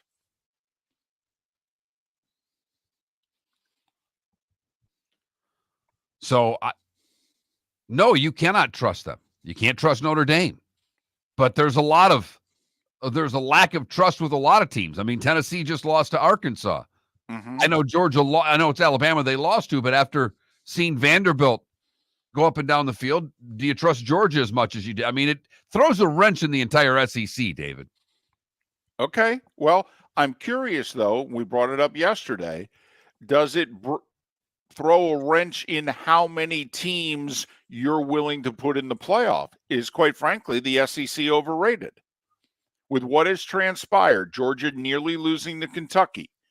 All right. Vanderbilt beating Alabama. Arkansas beating Tennessee. Kentucky beating Ole Miss. Quite frankly, is the SEC underrated or overrated? Is the middle of the SEC so good, okay, that we're actually underrating the conference, or, quite frankly, is the top third of the conference overrated? Miller and Moulton. Mark Miller for Molly Maid. Why Molly Maid, you ask? Trust. Moulton was a customer for 15 years. Affordability. Didn't I just say Moulton was a customer for 15 years? Worry-free services. Our professional house cleaners are fully insured and a 24-hour warranty. Call Molly Maids today at 239-774-5839. That's 239-774-5839 or online at mollymaid.com/FTMYERS. That's mollymaid.com/FTMYERS. Gentlemen, as your wife mentioned getting new flooring, but you don't want to go through the hassle, well, go see the Floor Meisters in Naples next to Costco. They understand your time and money are important, so they'll make it as painless as possible. With a huge in-stock selection of carpet and Cortec, they can get you the floor your wife's been asking for. They carry wood, vinyl, carpet, and tile. If you do it yourself, no problem. They can handle that as well. So go see TJ at the Floor Meisters and tell them, just keeping it real.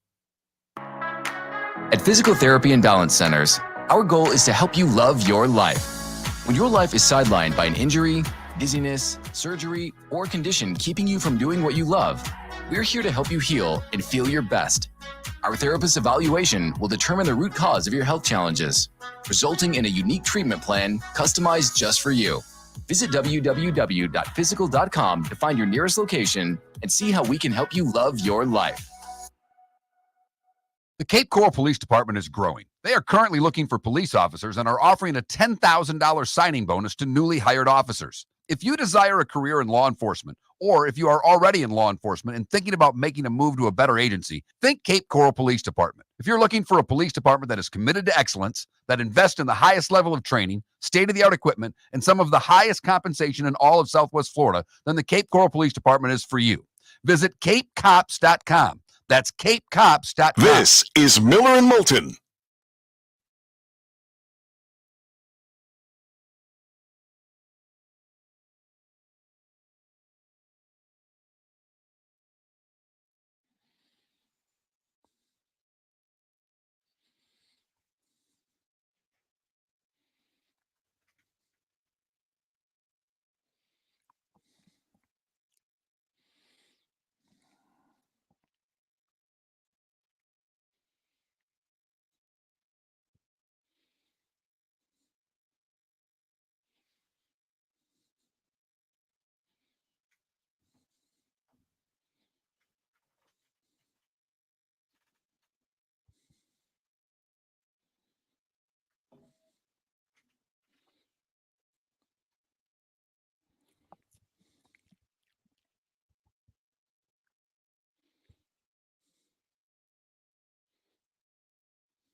Do you find it interesting that the NFL is doing nothing about Deshaun settling all these other lawsuits?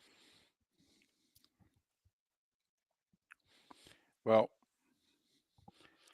the settlement just happened yesterday, or at least news of it just happened yesterday. They can punish him again. Hey, did you see our buddy Matt Baker got a gig with The Athletic? No. He left the Tampa Bay Times. He is now he had a thread on X yesterday. Said he's leaving the Tampa Bay Times. He's like the senior college football writer or something like that for The Athletic. I sent him a text congratulating him. Great. Yeah.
Andrew Brandt just tweeted out, of course, Deshaun Watson settled the latest civil lawsuit. With almost $100 million of future guarantees at risk, it was an obvious move. The most secure contract in the history of the NFL remains so.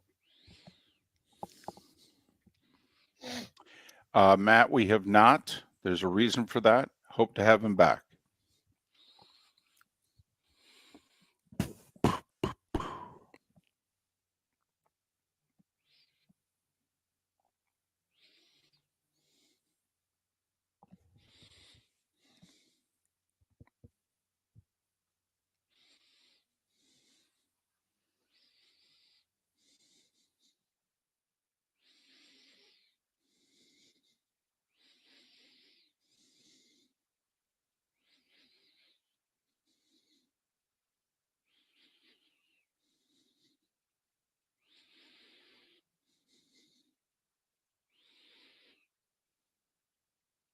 You're listening to Miller and Moulton. And now, here's Mark Miller and David Moulton. 22 minutes till the top of the hour, and that's when Pat Kirwan joins us.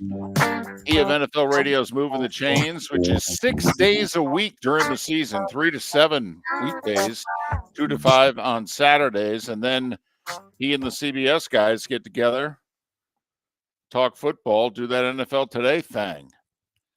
Pat joining us coming up in a little more than 20 minutes time. Can we continue that college discussion that we kind of went to break with? Absolutely. In fact, okay, as I was saying, go. Well, no, you said, is the SEC overrated? Or underrated, that if the middle of the conference can do the damage that it's doing, actually is the conference stronger than maybe it's ever been before. I mean, you can say a lot of things about the SEC, and, you know, I've had an up-close look at it for the last 18 years. Not a ton of upsets in the SEC over the years. Great games. Maybe somebody who's at the top of the middle can knock off somebody in the upper tier, but Kentucky doesn't beat, you know, Georgia, and they nearly did. Vandy certainly doesn't beat Alabama.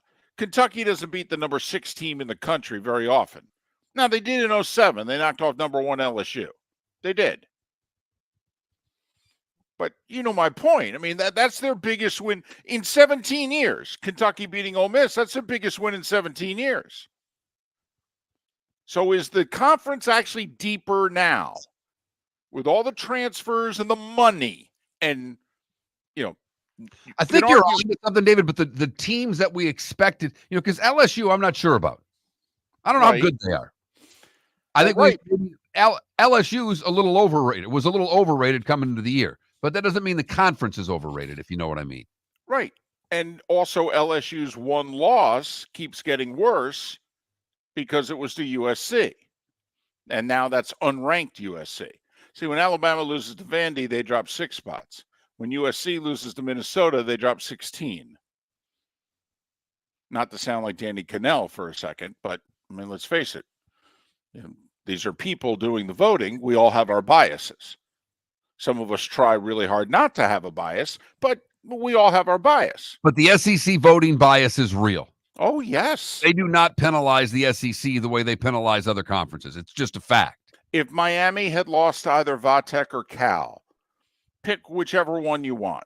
Tell me, they're ranked 6th now, I believe, is the consensus ranking for Miami.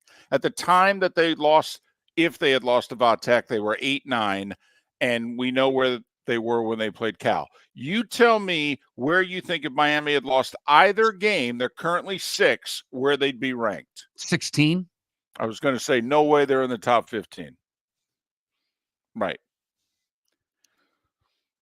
So, and the other point the other point I wanted to make, David, is that while they may be overrated or underrated, and it was week 1, the problem is for the ACC is that your second best team right now got goat rodeoed by Georgia.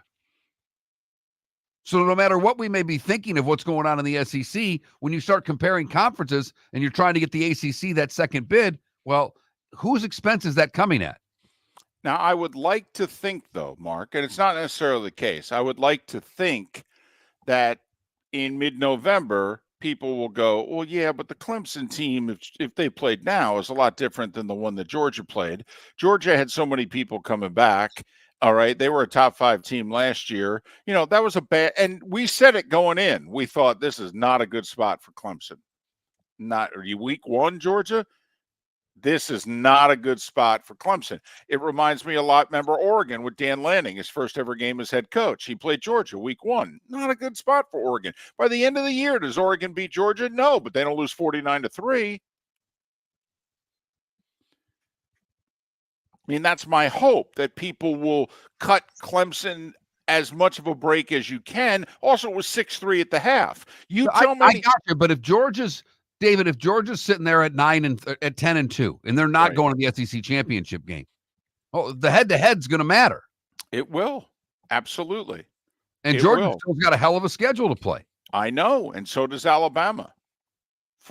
It's not as tough as Georgia's, but it's in the area code. It really is.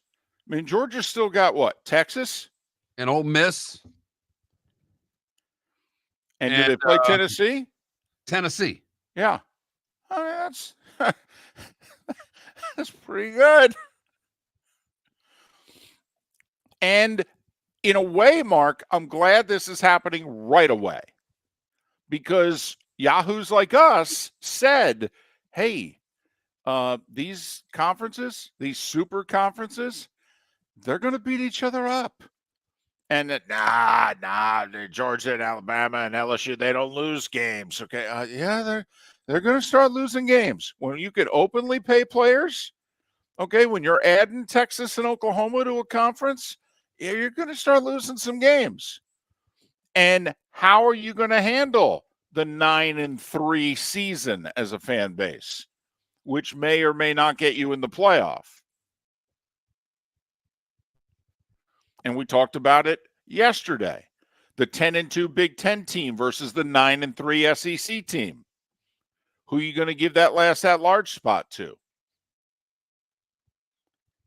I think it's tough right now for the Big Ten to realistically look at it and see how they're going to get 4.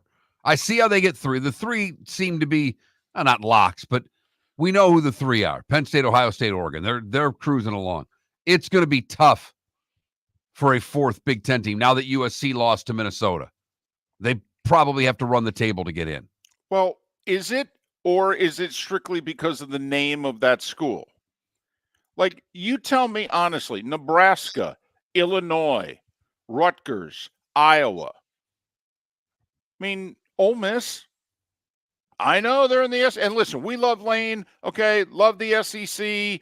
We know the job he's done, their preseason ranking, the whole deal.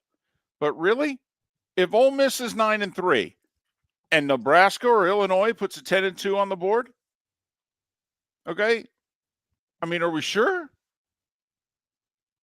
We're not sure, but what's going to matter more, best win or worst loss? I mean, are you going to put the 5th place team in the SEC over the 4th place team in the Big Ten? That's probably what the final at large is going to come down to. Or here's a crazy thought. Hey, not only should the ACC get 2, how about this year the Big 12 gets 2? Are we sure the second best team of the Big 12 doesn't deserve the spot over the 5th best team in the SEC? I mean, take a look right now. Iowa State, Utah, BYU, all in the top, 15, 16 in the country? It's going to take a lot for the Big 12 to get to. Well, first it's going to take an open mind, and I don't think anybody has the open mind right now. Well, certainly not on the committee.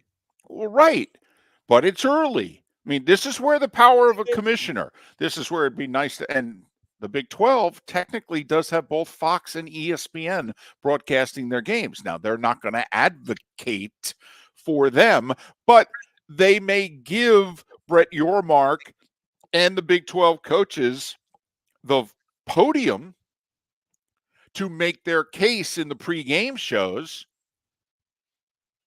I mean, they don't have to on the set. You don't have to have Urban and the Fox guys, and you don't have to have Nick and the ESPN guys pound the table for the second best team of the Big 12. But they've got 2 and 3 hours to fill. They should at least give the Big 12, who behind the scenes will be picking up the phone and making calls and going, hi, you are a media partner of ours. We just want 3 to 5 minutes to make our case that we deserve a second team as opposed to another conference getting a 5th. What do you say? Late October, in November? Can we get that 3 to 5 minutes a week? Yeah, I'd definitely wait until November. If you know what I mean, they gotta wait this out and start making their case, because the problem is you make your case too early. One of those teams takes one on the chin, and now you've, in essence, set your conference back 2 steps by promoting Kansas State or Iowa State or whoever the hell it may be if they have a bad loss. Yeah, absolutely. Also, if I'm the Big 12, I want the SEC to continue to beat each other up. And just from a schedule standpoint, it looks as if they're going to have to. Can't duck these games. This ain't Wake Forest buying their way out of a home and home. These games are scheduled. They're going to have to play. Look at Ole Miss this week. They're going to LSU. You know, I mean. Who's Texas got this week? Never mind. Did you see, sidebar, did you see what the secondary market, the cheapest ticket is right now for the Texas A&M game? You want to get into Kyle Field. It's like 103,000. I mean, you know, there's a few people going to be at this game. This ain't a 48,000 seat stadium here. This ain't Vandy under construction. It's like Kyle Field, 103,000. You can't get in that stadium right now for under $2,000. Can't get in it. At least there's no angst in that game. No. People will be really friendly to one another, very cordial, and, you know, no animosity from one fan base towards the other. This makes the Dodgers and the Padres look like a kumbaya, Texas and Texas A&M. My goodness. And here's A&M starting to figure things out. Yeah, and their loss is not a conference loss. Guess what? A&M found a quarterback. What did Jimbo not have his last 3 years at A&M? Kellen Mond was the last decent quarterback he had. When he had one young quarterback play the game of his life, what did Jimbo do? He beat Alabama. You need a quarterback. I mean, it's why I'm sorry. Iowa's just, they don't have the playmakers. Ferentz can coach as well. The offensive line, tight ends, the whole deal. They don't have dudes, man, in positions where you need dudes. Why is Nebraska dangerous, in my opinion, and they're going to be for the next couple of years? That quarterback, he's a dude. They're going to be a problem. And when you get one, guys, when you get one now with the portal, guys will come play for him. Yeah. And A&M found a young guy. He's going to be there another couple of years. Uh-oh. I mean, come on. Bud Elliott follows college football 24/7, does as good a job assessing talent. Okay, who's got the most talented rosters? A&M's a top 5 roster in the country. Now, we laugh at it. They have no credibility with us. Okay, but we see it and they go, oh, that's cute. They'll find a way to go 7-5. What if we told you they're going to get a quarterback? Ooh, that roster with a quarterback? I don't know. Because that defensive front's for real. Yeah. They can get after anybody. They were just offensively challenged. And Oklahoma's going to beat somebody on that schedule, David. I'm telling you right now. Oklahoma's not going to, play all these good teams and lose all those games. It's just not going to happen. Okay. You sure Oklahoma's not Michigan this year? I'm not saying they're going to win 5 of them, but they're beating somebody. That's all I'm saying. So, and by somebody, you mean like Michigan's USC win or a big win? Like Michigan's got Texas. They've got Oregon. They've got Ohio State. Well, Oklahoma still has Texas, Ole Miss, Missouri, Alabama, and LSU. They're not going 0-5 in those games. That's all I'm saying. I'd take Missouri off the list. I don't think they're fraud. Well, but I just don't think I know they were preseason 9. Come on, we can't count that. First off, they're not as good as last year's team. They're not. I mean, they had 2 defensive linemen off last year's team get drafted in the first 2 rounds. Yeah, and a corner. And the tailback, the D2 kid who led the SEC in rushing, he's not there. They're not as good as last year. They have a great schedule. We looked at Missouri the way we looked at Iowa and said, they can go 10-2 or better. Look at their schedule. They might be favored in 10, 11 games this year. But we don't look at Missouri's roster and go, oh, that's a 10-2 team in the SEC. We look at that roster and go, it's a 7-5, 8-4 team in the SEC.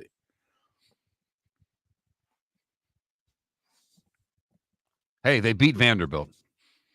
Well, that's true. That win gets better every day. Took them overtime to do it, but they got it done. So a little SEC talk. Yeah, and college football talk. Big picture. Big picture. We're almost halfway through the season. Let's keep our horizons open.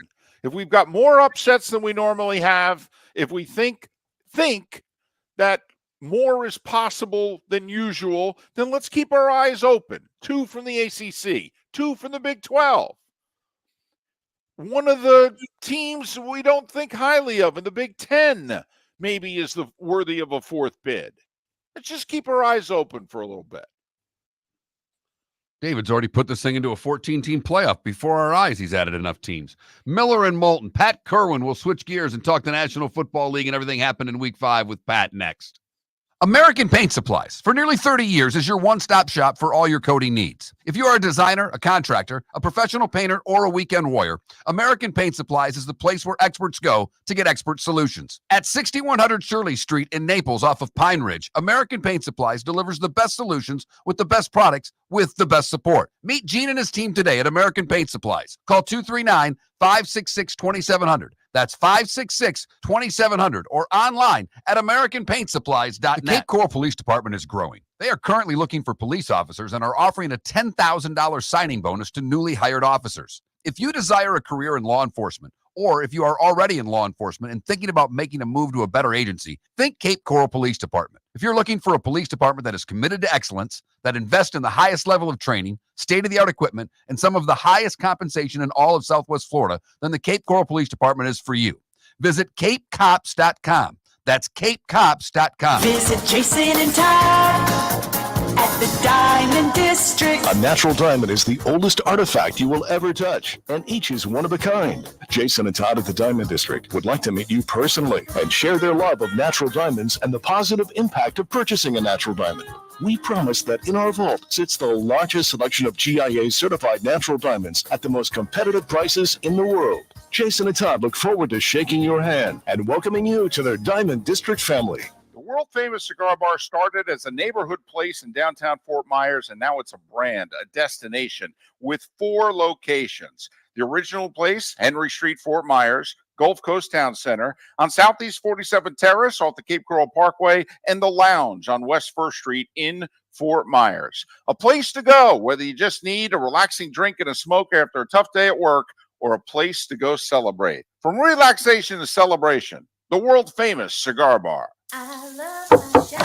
Honey, you want to come out? I haven't seen you since Glass Doctor installed our custom shower enclosure. No thanks. Well, you can't keep eating breakfast in the shower, and laminating your magazines is getting expensive. You remember we have guests coming over tonight, right? Oh, I'm sure they'd love to see the shower. It's our neighbors, and I highly doubt they want to be hanging out in our bathroom. The shower's so good, you'll never want to leave. Visit glassdoctor.com today and schedule an appointment online. Is snoring bothering your spouse? Would you like to sleep in the same bed again? Do you know that snoring can affect your sleep cycle and cause lower testosterone levels? At Sleep Treatment Direct, we have easy solutions. We have a simple laser procedure that can improve snoring in 10 minutes. If you would like to get back in the same bed or are looking for a natural way to treat low testosterone, give us a call at 239-444-1741. That's 239-444-1741. Or go to sleeptreatmentdirect.com. That's sleeptreatmentdirect.com. Sleep Treatment Direct. Sleep safe and sound. This is Miller and Moulton.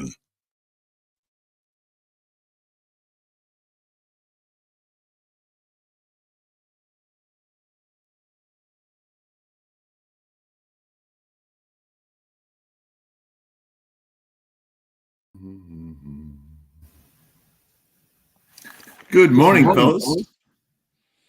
How are you? Morning. I'm doing well. You know what? After listening to that last 20 minutes of you guys, it's not a good year to have 12-team playoff. We're dragging 30 teams into the mix here. Well, it's a lot like the NFL playoffs. You know, it's a 14-team playoff. I mean, college is just 12. But Pat, we had the weekend you said doesn't happen in college happen last weekend. Good. Vanderbilt beats Alabama. Arkansas beats Texas. Wow. I did enjoy the Vanderbilt game. That quarterback reminds me of Baker Mayfield, the Vandy kid. He's a feisty, kind of a thick kid, really animated. All the stuff that Baker does when he makes a play, that guy was the same type. I can see that. Do you have a car here, Pat, that needs to get moved? Thanks I do have 2 cars there. My car, we use a 3-level garage in our building. Right. My car's on the highest level. So even in the last hurricane, nothing happened to it. Janet's car is in the middle and she got destroyed. We moved her car outside of our building, right, literally in front of the front door. We have an elevated outdoor lot. Yes. And so she's up there. Okay, good. And, and the building will hopefully block most of what's coming. But, yeah, thanks for asking because I don't know how many times I knew you lost one last time, and it's no big deal for me to go grab a car and put it in my driveway for a couple of days. No, I appreciate that. I got a lot of my neighbors that live in the houses and in the low-level condos. They're all over in the lot with Janet. They lost their cars right in their garages. So, yeah. I don't know. Is it getting any better looking? It sounds really bad. I mean, it's going, 100 miles north for now, but Pat, that thing turned on us last time. Remember it was supposed to go that way? Exactly. And Charlie 20 years ago was supposed to go that way. So I'll believe it when it hits land. Yep. I'm with you. Is it coming towards Jacksonville, David? If they say Orlando, then I kind of think it's coming to you if it's going to Orlando. But Jackson, like they say it's supposed to follow the I-4 corridor. I-4 is 90 miles south of you. north or south of downtown Jacksonville, Yeah. and probably 80 miles south of where we live. So Got you. now there's a big storm. Are we going to get, hit by a hurricane? Yeah. But we'll be on the good side of it. Where do you Probably have to fly out this week? Friday to LA. So I'm hoping it goes through the state, by Thursday morning, Thursday midday. My flight, by the way, comes in Friday. So it will fly in at like 10 in the morning, and then we leave at lunch. So what happened with Helene was I left town, but if I had stayed, I would have gotten out because my plane came in Friday morning. Oh, yeah. Yeah. But Gary's leaving today. That's why I don't come down till November. Here we go. I can't deal with that every week. I'd be out of my mind. All right, here we are.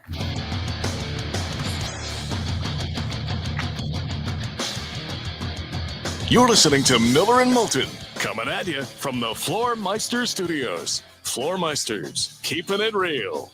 And now, here's Mark Miller and David Moulton. And we are halfway home on this Tuesday, although it's the final hour of Miller and Moulton in Charlotte County and Lake City and surrounding areas.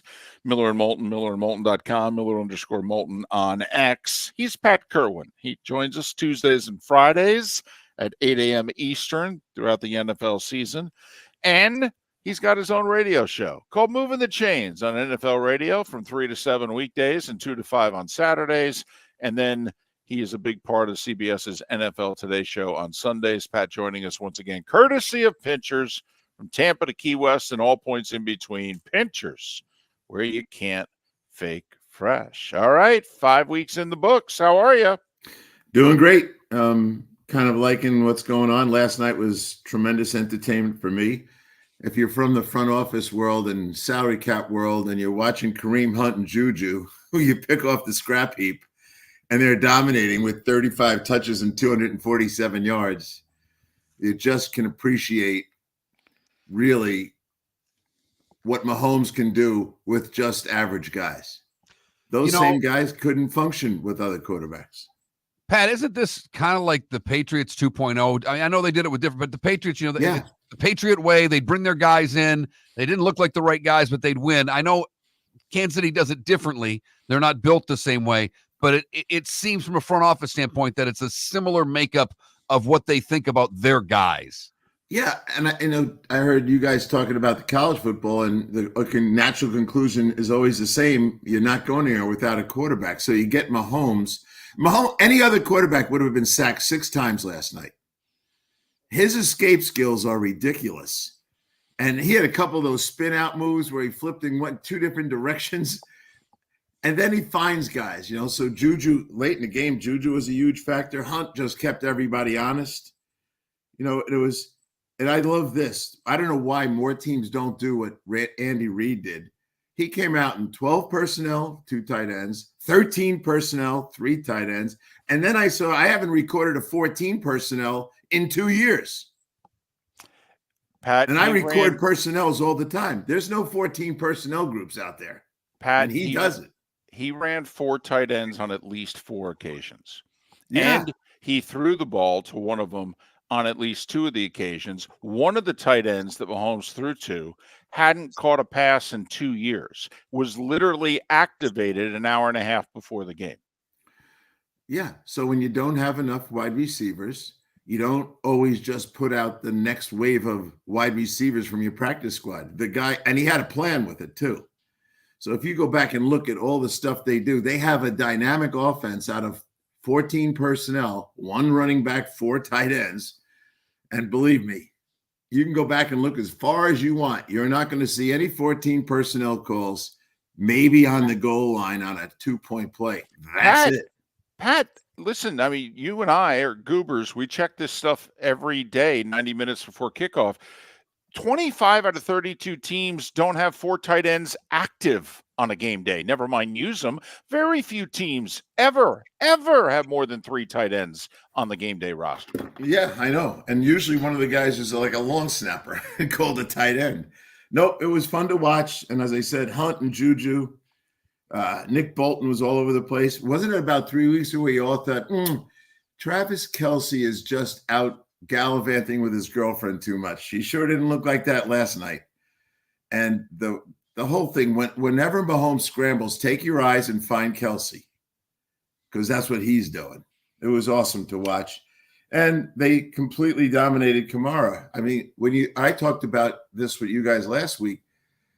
Spags knows how to play these guys, and he knows how to play our man Carr. And they decided they're taking away Kamara and see if anyone can beat him, and they couldn't. Kamara couldn't do anything.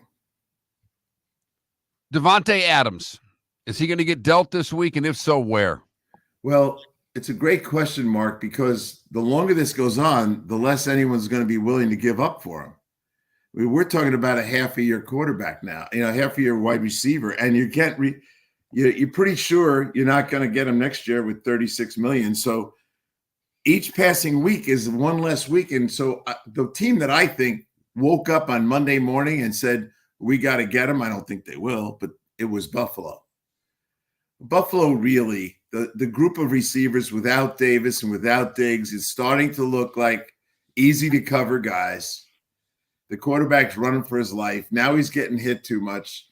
If I was Buffalo, I would try to remember what it was like to get Diggs and what he did for Josh Allen. And I would believe that would happen again if they got Adams.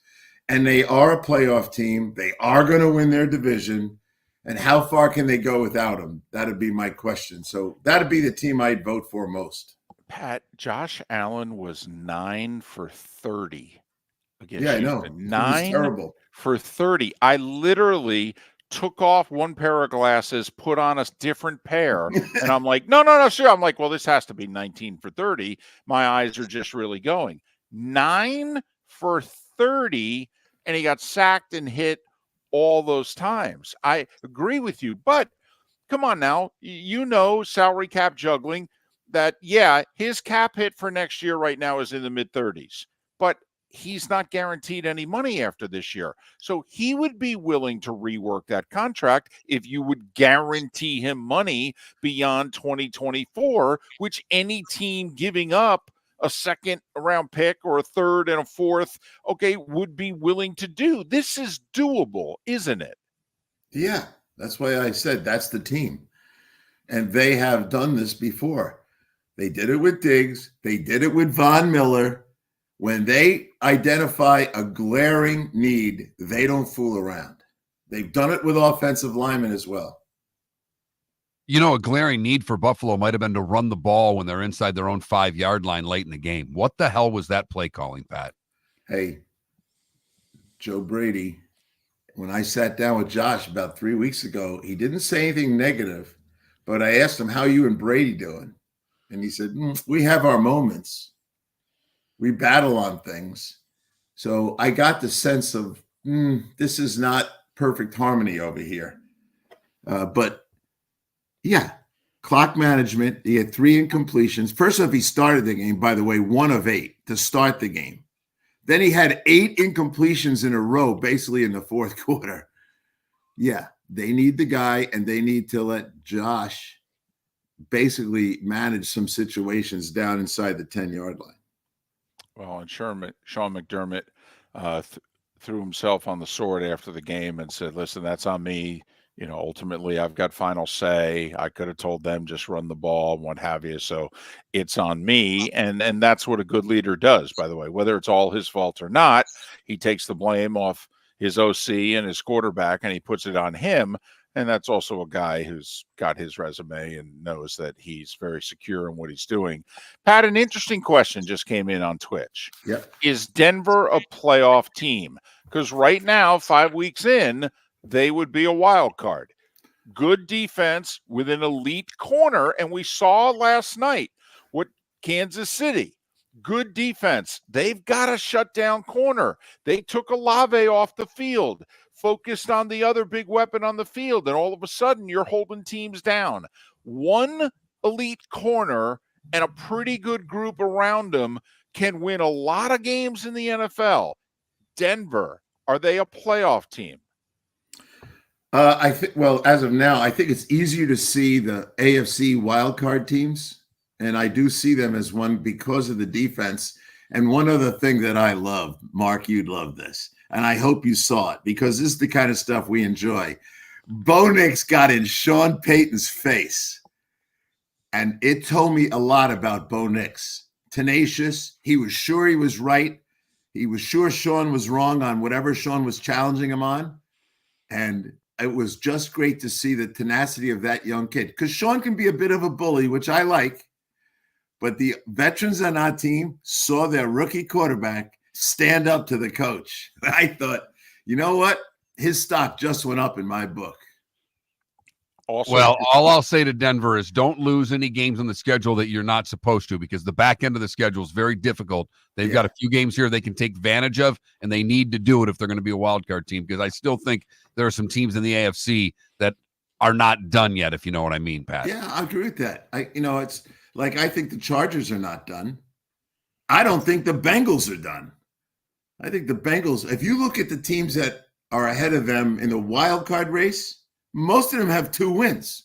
They can't stop anybody. That's okay. They can outscore a lot of people. They almost did it here. Hold on to the snap on the field goal, and we're having a different conversation. Joe Burrow's just had 2 terrific games at home against Washington and Baltimore. They've lost them both. Yeah, I mean, we're not talking about division titles here. We're talking about wild cards. Kind of like the 12 seed in the college thing.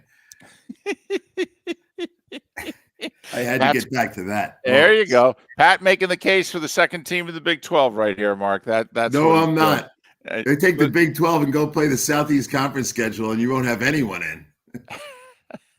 I do want to get back to Bo Nix for a second. Did anybody catch what he said yesterday? He did his media availability, and he was asked, "Hey, you and the head coach there, what were you guys discussing? What'd you say to each other?" And Bo Nix said, "He told me he loved me." Yeah. And I told him I loved him back. That's right. Then how come when I read the head coach's lips, he said, "That's a bunch of BS." Right. And Bo came back Maybe and he was denying the love affair. And the assistant coach sent him away, and Bo Nix pushed him aside and said, "Hey, and another thing." That's right. I don't know how you guys feel about it, but so often the young quarterbacks, and now all 3 of them won this weekend, which was a great sign of their development. But he was the one, because I knew you were going to eventually ask me about the wild card stuff and playoffs. I didn't know that I thought he'd have enough on his side of the ball until I saw how he operates. And that part of him, that fiery part, I like that. And I think the head coach is going to come to because Breeze and Sean, they argued a lot more than people know. 9? Is it going to take more than 9 to get into the AFC right now, Pat? I think the 7th, because we have too many of these divisions that are going to beat each other up. I think the 7 seed will be a 9-win team. But the other 2, I think, will be 10. Usually the 5 seed has more wins than the 4 seed. The 4 seed's the weakest division champ, and that could be Buffalo. So the 5 seed could land up being a 11-win team. We went over it yesterday. Right now, this snapshot in time, only 6 winning teams in the AFC. The Chargers at 2-2 would technically be the 7. More with Pat Kirwan of NFL Radio's Moving the Chains and CBS's NFL Today show, courtesy of Pinchers, on the other side. Are you suffering from neuropathy? Do you experience stabbing pain, numbness, tingling, or burning in your feet? Are you tired of sleepless nights and avoiding life due to pain? If you've been diagnosed with neuropathy or experiencing pain or numbness in your feet, pick up the phone and call us right now before it's too late at 239-382-7332. Again, That's 239-382-7332. Neuropathy is a very serious and progressive disease where your nerves start to break down. Eventually, it leads to balance problems, falls, complete loss of independence, and can lead to amputation. Hi, I'm Dr. Eric Norrell, DC. Our program addresses the underlying causes and doesn't simply mask your symptoms with medication. In fact, many patients start experiencing relief from neuropathy symptoms within weeks. There's no surgery and no use of prescription drugs. Pick up the phone right now and call 239-382-7332. Call us today at Restore Health. 239-382-7332. American Paint Supplies, for nearly 30 years, is your one-stop shop for all your coating needs. If you are a designer, a contractor, a professional painter, or a weekend warrior, American Paint Supplies is the place where experts go to get expert solutions. At 6100 Shirley Street in Naples off of Pine Ridge, American Paint Supplies delivers the best solutions with the best products with the best support. Meet Gene and his team today at American Paint Supplies. Call 239-566-2700. That's 566-2700 or online at AmericanPaintSupplies.net. Gentlemen, as your wife mentioned getting new flooring, but you don't want to go through the hassle, well, go see the Floor Meisters in Naples next to Costco. They understand your time and money are important, so they'll make it as painless as possible. With a huge in-stock selection of carpet and Cortec, they can get you the floor your wife's asking for. They carry wood, vinyl, carpet, and tile. If you do it yourself, no problem. They can handle that as well. So go see TJ at the Floor Meisters and tell them, just keeping it real. This is Miller and Moulton.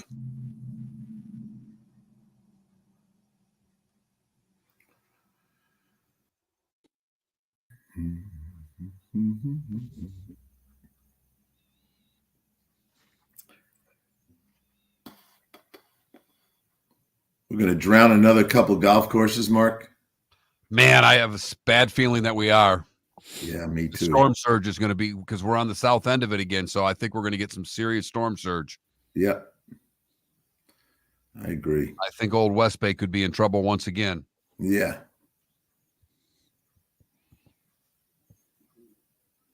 Yep. I got that same feeling.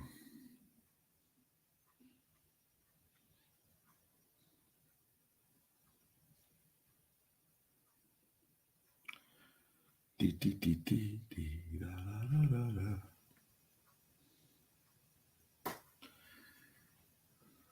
How about your Jabril Peppers? Oh boy. Oh boy. Oh my goodness. Captain too. I know. What an insult to the new head coach.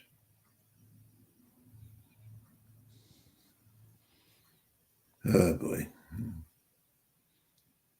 This season's going nowhere. I might just say goodbye to him. Totally.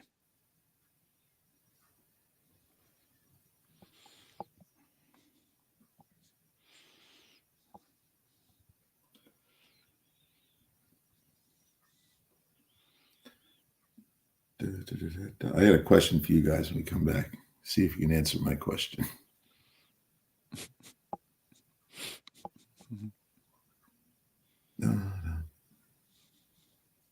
Another IR lineman question. Are we up over 100 now? Oh, we're going to be. A couple are going on. I was just talking to Dr. Chow. You know what's the weirdest thing on the medical? I can't believe how many offensive tackles, mostly some guards, but mostly tackles that went down with ankle injuries. It was Jenkins, Mims, Pazwaski, Fries, he's done. Rosegarten. Those are all guys with ankles.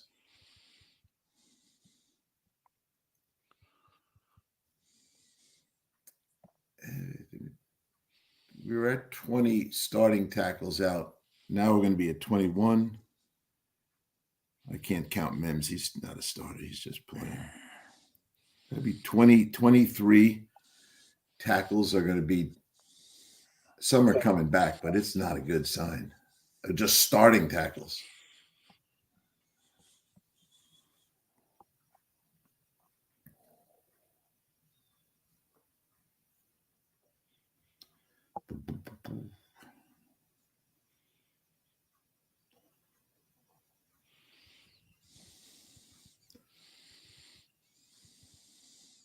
Is there not that it's going to happen, but is there a chance Friday might not have radio if you're blown out in there, Mark?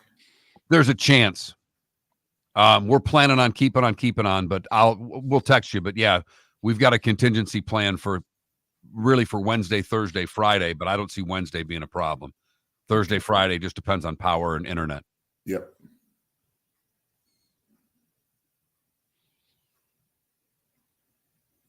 I would think the show in the most jeopardy is Thursday. Yeah.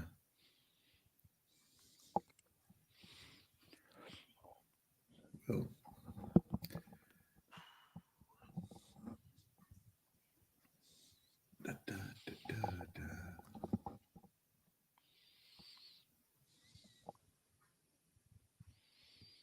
My wife and Greg Robinson's wife are heading to Scotland next Wednesday. I said, good thing you're not going this week. And then they're going to Ireland for my niece's wedding, which I can't go to. I keep telling them, you guys keep getting married in football season, you'll never see me at a wedding. They'll cash your check. Yeah, they will. Here's my check plus the money I saved on the airfare. You can have it all. You won't miss me. Give him half the airfare. Save a little something for yourself. No. I love this one too. So this girl, my brother Kevin's daughter, coming back. When she was 10, she got rid of her godparents because they didn't give her presents, and she adopted me. Welcome back to Miller and Moulton. Text the guys what's in your mind at 21,000. That's 21000. And now, here's David Moulton. At 21 minutes past the hour on this Tuesday, joined once again by Pat Kirwan on the American Paint Supplies hotline, your one-stop shop for all your coating needs, American Paint Supplies. Pat joining us courtesy of Pinchers, Tampa to Key West, all points in between. Pinchers, where you can't fake fresh. All right, during the break, you said you had a question for us. Yes.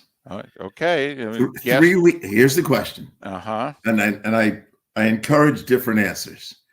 3 weeks from today. Yeah. Will these quarterbacks still be starting? Andy Dalton. Yes. No, for me. Jacoby Brissett. No. Deshaun Watson. Yes. Gardner Minshew. No. Will Levis. No. Probably. No. Justin Fields. No. I think Russ starts next game. Richardson. Yes. If healthy, yes. Yeah. So we're getting ready for a 4 or 5 quarterback change here. And now if I asked, will these guys be playing in 3 weeks for health reasons? Rodgers. Well, I mean, we said this coming in, there are too many teams who put offensive lines together counting on older, non-durable guys, usually at the tackle position, to somehow, some way play 5 years younger and 5 years healthier. You're asking for trouble. The Dolphins have done it. The Jets have done it. There's 5 other teams who have done it. You're asking for it. I think Rodgers knows, first off, he doesn't have a lot of time left. And if he doesn't play, they're done. So my answer would be yes.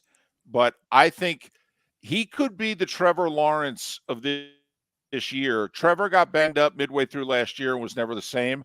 I don't know that we're going to have a healthy Rodgers the rest of the way. I don't even think he's healthy now.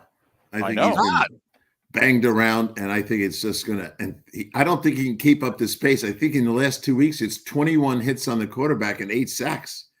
I don't know how he keeps going.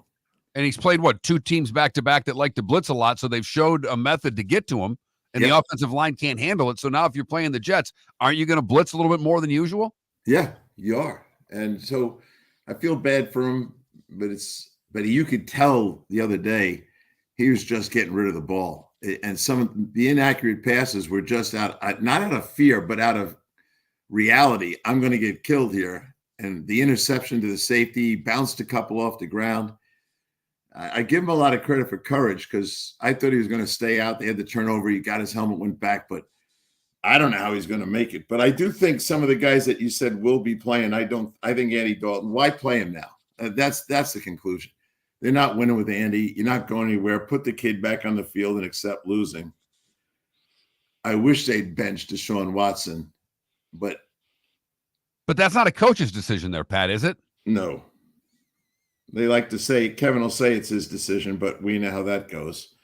Minshew done. I wouldn't be putting Levis out much longer. We agree on Justin Fields. Jacoby Brissett should be down now.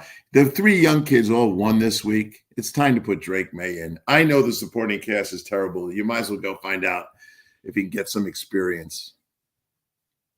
Well, also, I think you run the risk of losing the room if you don't make a change at quarterback soon, because there's no way that room believes that they can win games with Brissett, and they don't know yet that they can't win games with May. So I think the room's about ready to demand that you put the backup quarterback in. He's Pat Kirwan, NFL Radio's Moving the Chain, CBS's NFL Today Show, joining us once again, courtesy of Pinchers here on Miller and Moulton.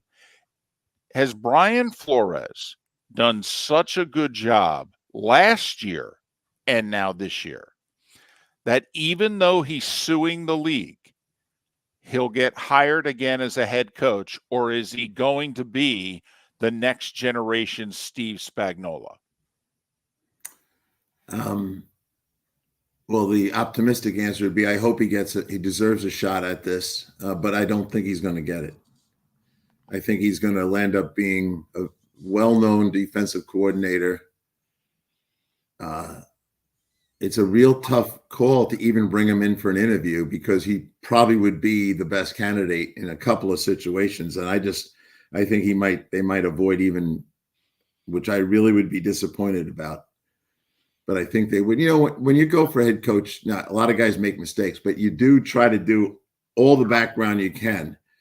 And I think some of the things that went on in Miami about how he felt about Tua and stuff is not going to help him. Forget the lawsuit for a minute. That's a problem unto itself.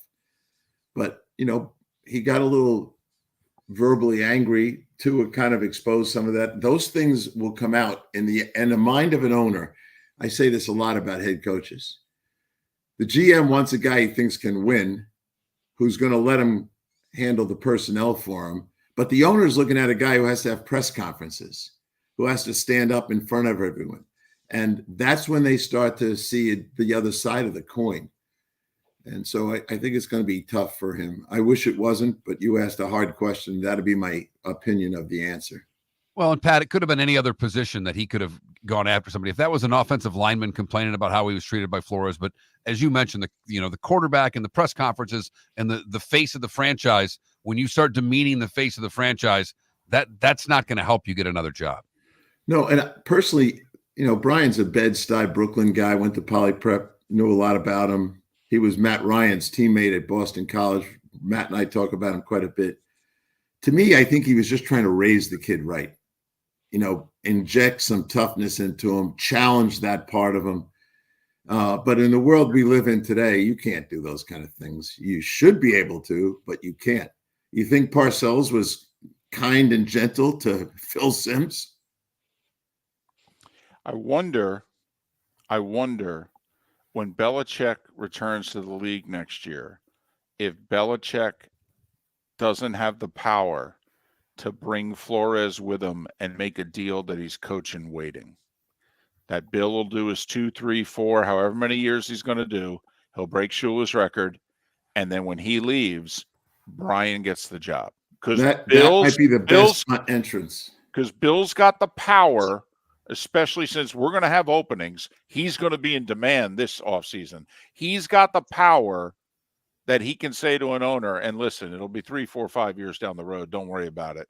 Okay, but here's your coach in waiting.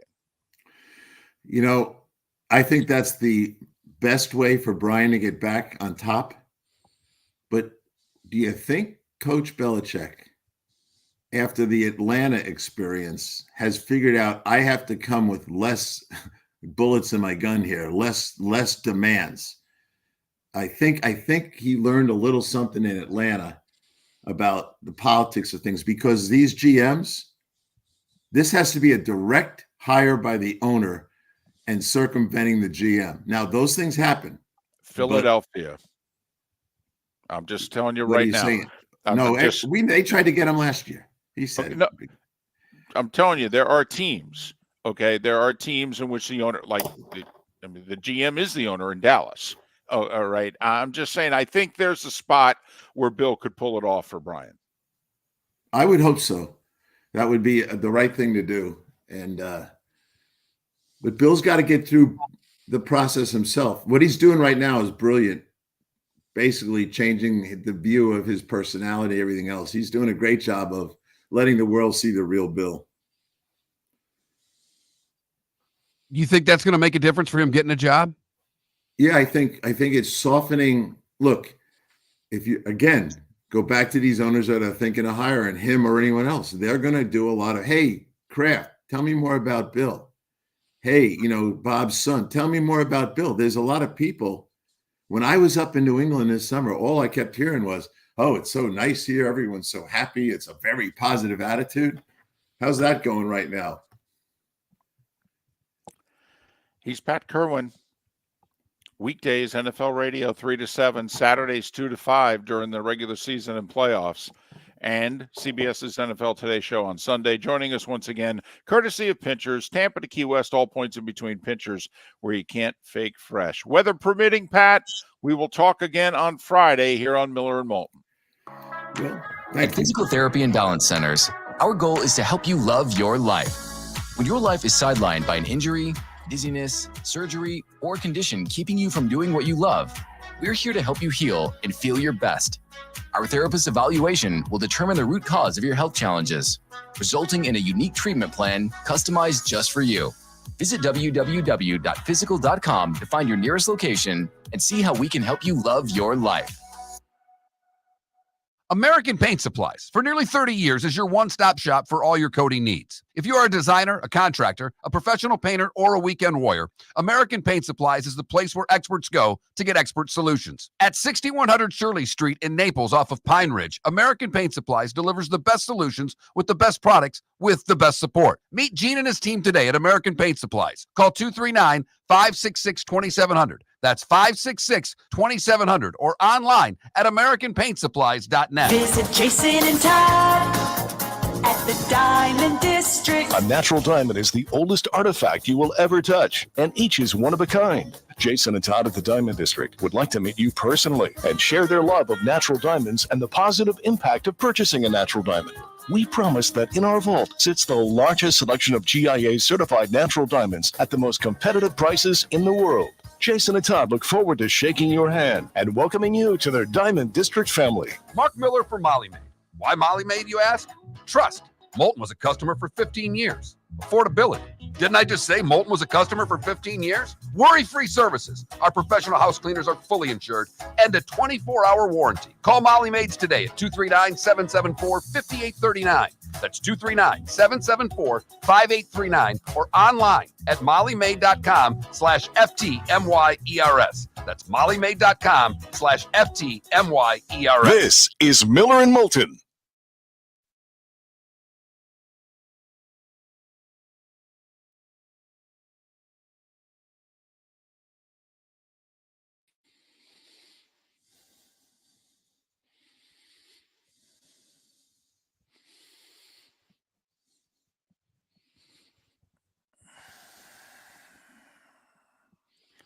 Oh. No, PFM, no. No.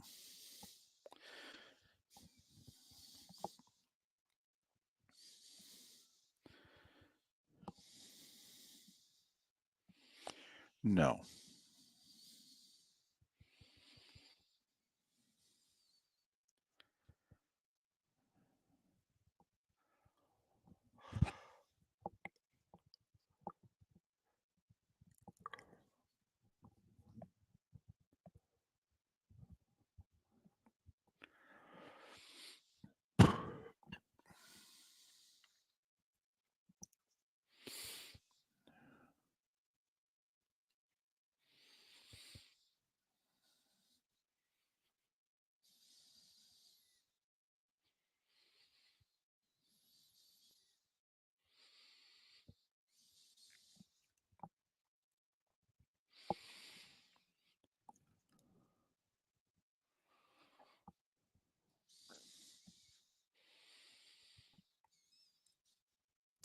Well, PFM, I totally disagree. I thought they had a great broadcast. I thought they were having a lot of fun, lighthearted. I'm sure.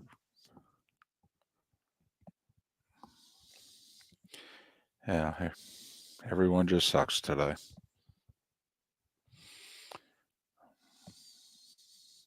We are so pissed off as a nation. We are so tired and angry. Just lighten the fuck up. It's a football game.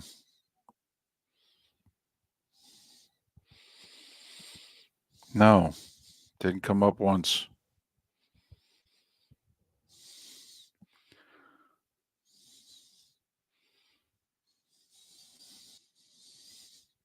Besides, there's football fans and there's the Swifties. It's a very different audience. Okay.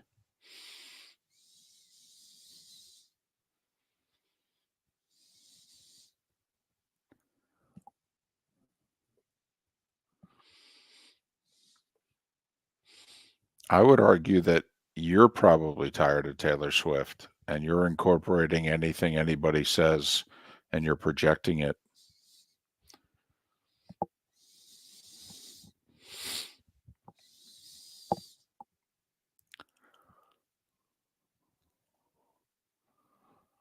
I thought they were really, I mean, trust me, we have bad games. I thought they had a terrific game last night. I thought they were everything actually you want in a broadcast. They were lighthearted when it was time to be lighthearted. They poked fun at themselves. And they were, I mean, that sequence that we did at the goal line with the kid who stopped Kelsey from getting the touchdown and then caught the interception and his run back, and Troy could tell that he had been a running back at some point in his life just by the way he held the ball. And sure enough, he was right. I mean, and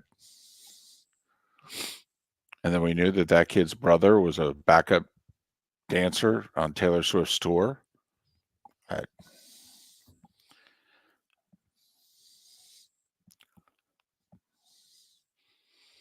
I don't know. I genuinely enjoyed last night's broadcast. I thought it was their best broadcast since they went to ESPN. If you incorporate everything in, having fun, doing the game, being serious when it's time to be serious. I thought it was their best broadcast since they joined ESPN last night.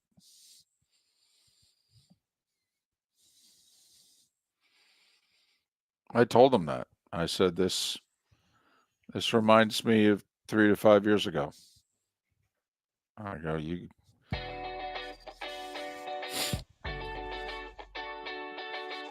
You're listening to Miller and Moulton. And now, here's Mark Miller and David Moulton. 22 minutes until the top of the hour. That's the Diamond District bonus hour here on Miller and Moulton, millerandmoulton.com, Miller_Moulton on X. You miss any part of the show, you can always download it, millerandmoulton.com. We're planning on doing shows all week. We'll see if the weather and the power and the internet cooperate. But that's the plan, and we'll stick to it for as long as we can. And we wish everybody all the best. And we know it's not necessarily going to be, but that could have been our poll question today. Are you staying or are you going? Well, if you're going, do you think you'd answer the poll question? Yeah, they can do it on their phones, I would think, if I'm, evacuating, because I'm guessing some people are still leaving today if they haven't left already. Boy, that's a tough one with just the video alone of the parking lot that is I-75. Well, I think unless, I would imagine most people now are going across the alley. Mm-hmm. If you're in the Tampa area, I don't know what you do. I mean, the mayor had some very stern words for the people who live in Tampa. You mean going on national television and say, if you stay, you'll die? That would be stern. Yeah, that's a headline grabber. I mean, it's almost as if she wanted to get clicks. That's something a talk show host would say, hey, listen, you guys better leave. If you stay, you'll die. Back with weather and sports on the 8th coming up. I mean, but she's the mayor. Like, whoa. There was a time, if you could just give me a minute, everybody humor me for 30 seconds. Late 90s, I'm in Fargo. And there was the governor of, I think it was South Dakota. I don't think it was North Dakota. Governor of South Dakota went on TV and made sure that everybody in the state was picking it up. And he said, all right, here's the deal. We're not rescuing your anymore. If you're dumb enough, when we say roads are closed, states shut down, we're not rescuing you.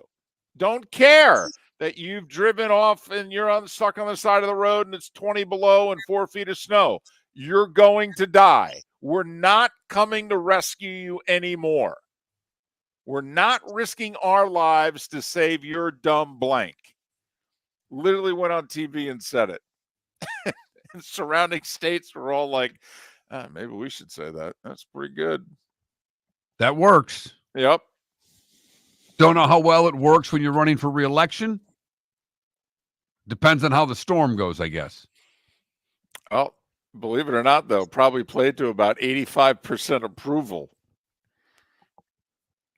So wishing everyone the best. Obviously, we know it may not be, but that's our plan, is to continue doing shows and be a distraction. You can always text in at 21,000, whatever is on or in your mind. And for that matter, you can watch and chime in the Twitch chat room, twitch.tv/Miller and Moulton. If someone just texted in hair, I would laugh at that because that's what's on your mind. What's in your mind is what I'm more interested in. Hat. Right. So, Chiefs are 5-0. They have no wide receivers to speak of. Do they need any? Rice is now done for the year. Yes. So you think that they will not get back to the Super Bowl with the roster as currently constructed? Andy Reid was, I don't want to say defiant, but we at ESPN challenged him pretty good in the production meetings about, hey, Andy, come on. I mean, you got to get help at wide receiver. And Andy's like, no, we can win and do what we need to do with what we have. And I will say, last night in the first half, it was as if he was sticking his middle finger up at the rest of the league. 4 tight ends. Kelsey had what? 7 catches in the first half, 8 catches in the first half. I think there were 12 catches by his tight ends in the first half alone. It was as if Andy said, listen, I got Mahomes. I'm pretty good with this X's and O's thing. All right, knock yourself out. I'll carve you up. I'll just do it a little differently. And I still got Worthy, and nobody can run with him. So we'll get the ball downfield. 8 different guys caught balls last night. Well, and he did it one way in the first half and did it a different way in the second because they got the ball to the wide receivers in the second half. I mean, Juju ended up with some pretty good stats, didn't he? Oh, yeah. He was 7 for 130. He had a monster. Right. Mm-hmm. We did give a pretty good scouting report last night. I mean, we get some inside stats info from the ESPN folks, and we translated it, and we said, listen, Kelsey's going to have a really big game, okay? New Orleans is going to play cover 2, and Kelsey's going to sit down in the middle of that zone, and he's going to have a big game. And I jokingly threw out there, hey, Mark, over under Kelsey 5.5, and you couldn't say over fast enough. And when he got his 6th ball midway through the second quarter, I nearly texted you and said, over. Yeah, should have bet that. Kelsey ended up with 9 catches for 70 yards. Mahomes didn't throw a touchdown pass through the 1 pick, but still threw for over 300 yards last night. Kareem Hunt ran for over 100 yards last night. I mean, I think we can be done with New Orleans as after that great start they had. They've lost 3 in a row and seem to have been exposed. Well, and you think in many ways the season's probably on the line for them Sunday against Tampa. That if they lose, they fall to 2-4, 4 in a row. They'll be at least 2 games behind the Bucks. They've already lost to the Falcons. I mean, you get the sense. I know there's enough games. Tampa was 4-7 last year, won the division, but I don't know that, 8 won this division 2 years ago and 9 won it last year. I mean, right now, if I were to ask everyone, what do you think the number that's going to be needed to win the NFC South? Don't you think it's a double-digit number? Probably going to take 10, David. The right 10? Maybe you win the head-to-head matchups or the division record, or because I'm wondering even if it's going to take 11. Like I'm wondering if. So you don't think both the Bucks and the Falcons are going to get to double digits?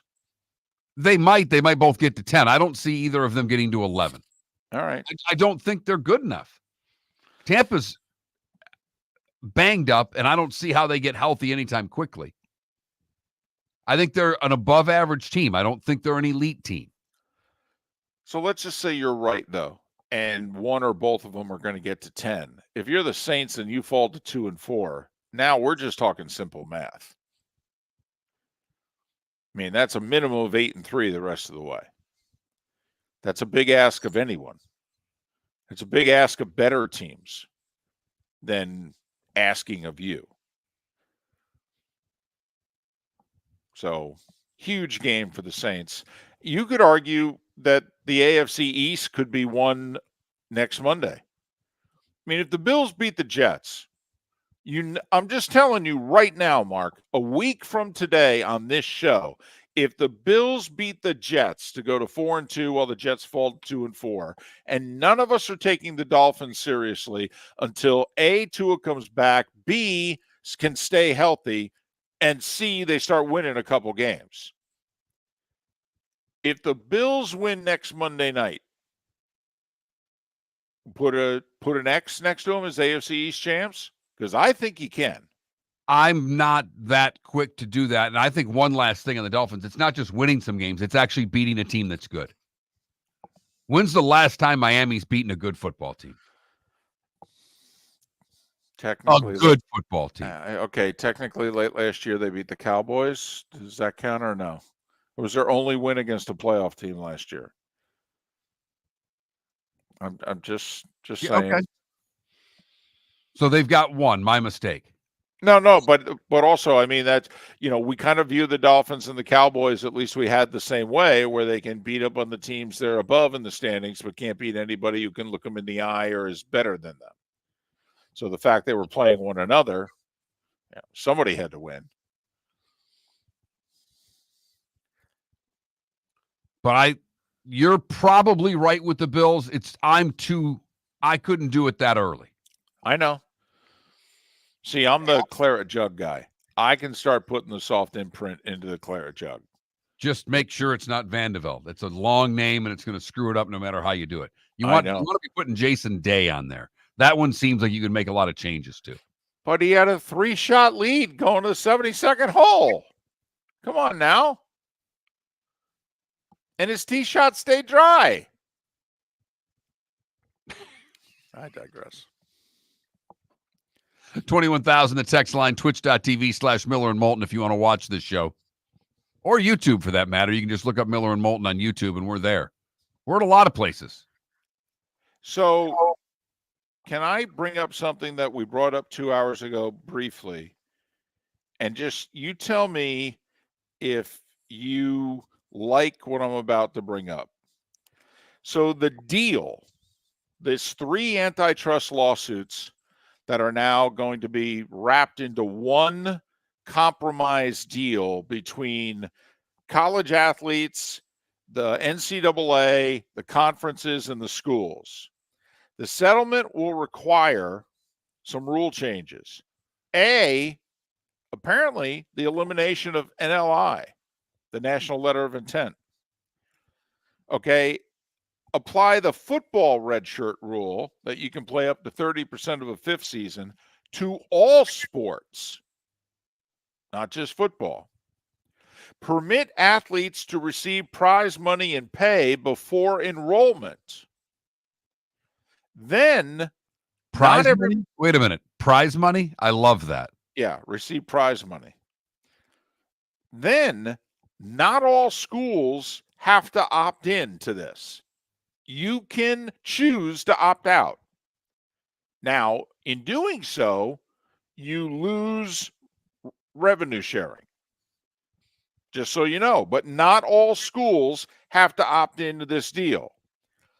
The word is that many FCS and basketball only schools or non-football schools are going to opt out of this settlement. They're going to be like, yeah, this doesn't work for us. And then it'll be left to be decided. So will you continue to play the schools that have opted out if you've got them on your schedule? So what do you think about the elimination of National Letter of Intent? I don't know what they're going to do about the camera that goes on the fax machine at Alabama. SEC Network needs new programming on that day, but I don't know.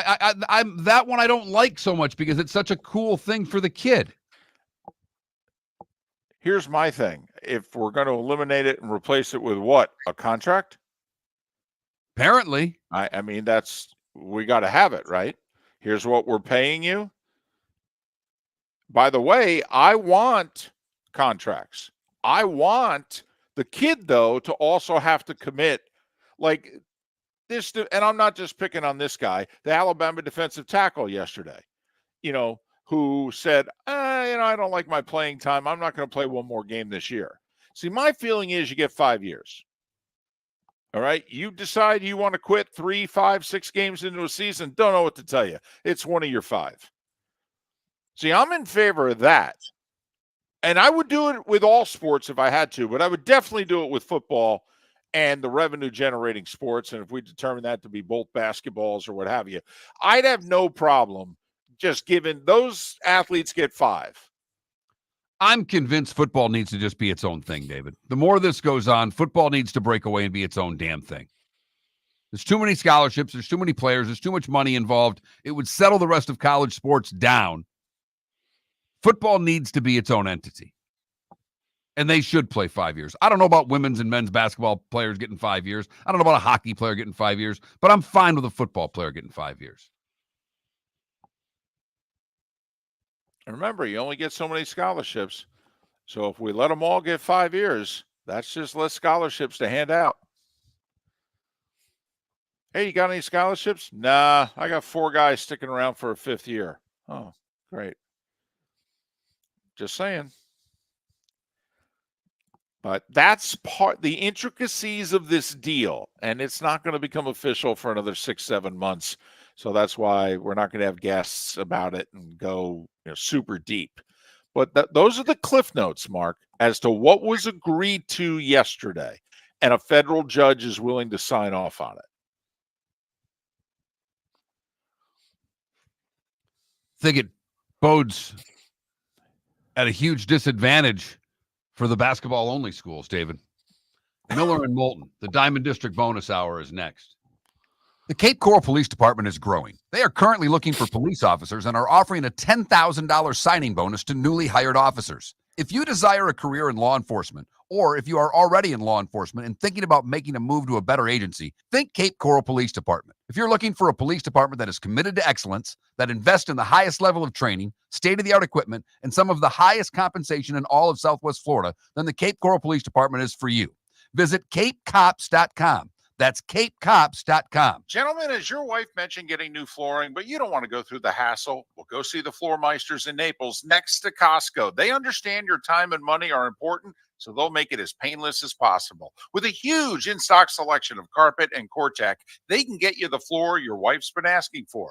They carry wood, vinyl, carpet, and tile. If you do it yourself, no problem. they can handle that as well. So go see TJ at the Floor Meisters and tell them, just keeping it real. Is snoring bothering your spouse? Would you like to sleep in the same bed again? Do you know that snoring can affect your sleep cycle and cause lower testosterone levels? At Sleep Treatment Direct, we have easy solutions. We have a simple laser procedure that can improve snoring in 10 minutes. If you would like to get back in the same bed or are looking for a natural way to treat low testosterone, give us a call at 239-444-1741. That's 239-444-1741. Or go to sleeptreatmentdirect.com. That's sleeptreatmentdirect.com. Sleep Treatment Direct. Sleep safe and sound. Mark Miller for Molly Maid. Why Molly Maid, you ask? Trust.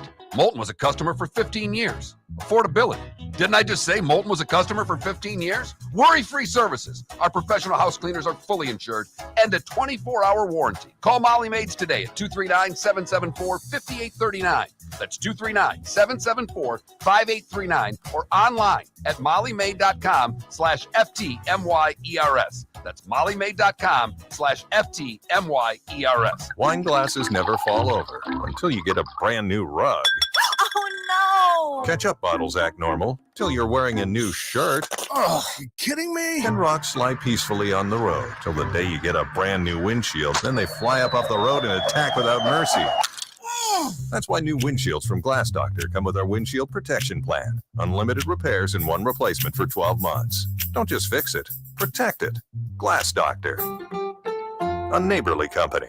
The world-famous cigar bar started as a neighborhood place in downtown Fort Myers, and now it's a brand, a destination, with 4 locations. The original place, Henry Street, Fort Myers, Gulf Coast Town Center, on Southeast 47th Terrace off the Cape Coral Parkway, and the Lounge on West 1st Street in Fort Myers. A place to go, whether you just need a relaxing drink and a smoke after a tough day at work, or a place to go celebrate. From relaxation to celebration, the world-famous cigar bar. This is Miller and Moulton.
I don't necessarily mean football leaves the university, Irish football. What I mean is it's its own entity, that football is handled differently than the rest of all other collegiate sports.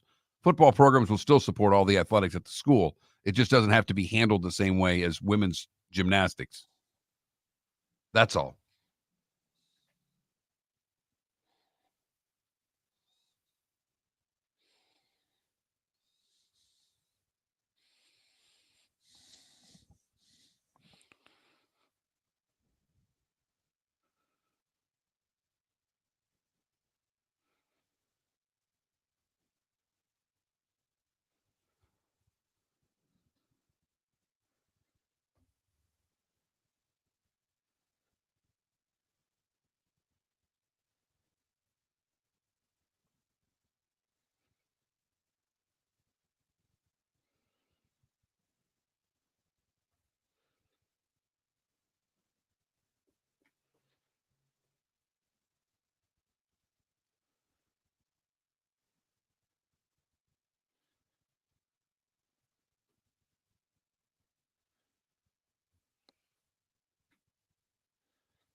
Whew.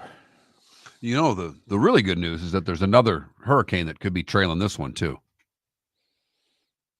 That's great. Well, my wife said to me, she said, if we didn't have to leave 2 years ago, she goes, after Ian, we would have left. I said, oh, good.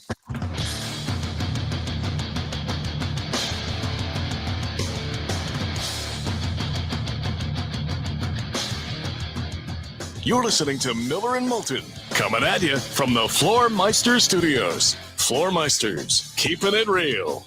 And now, here's Mark Miller and David Moulton. It is the Diamond District bonus hour, Miller and Moulton on this Tuesday. Thanks so much for being with you. We know many of you, well, you've got a little more time on your hands than you normally do on a Tuesday. You may not be working. Your kids may not be in school. And yet you're anxious, and with good reason, for what is apparently heading our way in the next 36 to 48 hours. We'll try to be the entertaining distraction that we aim to be most days when there isn't a weather event that is heading our way. And that's our plan the next few days, to keep doing shows as long as Mother Nature allows us to. We got power and internet, we can make it happen. We understand that many of you may be tied up and busy with other things and not listening the way you normally do. But if we're able to broadcast, we'll be there for you, either live or millerandmoulton.com, and you could download it. And, you know, as many of our guests who haven't evacuated and are available to us, we will bring them to you, just like we brought David Samson and Pat Kirwan to you earlier today. Pat being very adamant that we're doing a show on Friday. You're doing a show Friday, right? I'm planning on coming on.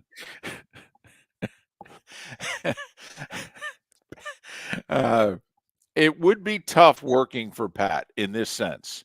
He's got a huge heart, and if we ever had a situation, he'd be very understanding. He really would. All right. However, he then would look at you and go, but you're doing the show, right?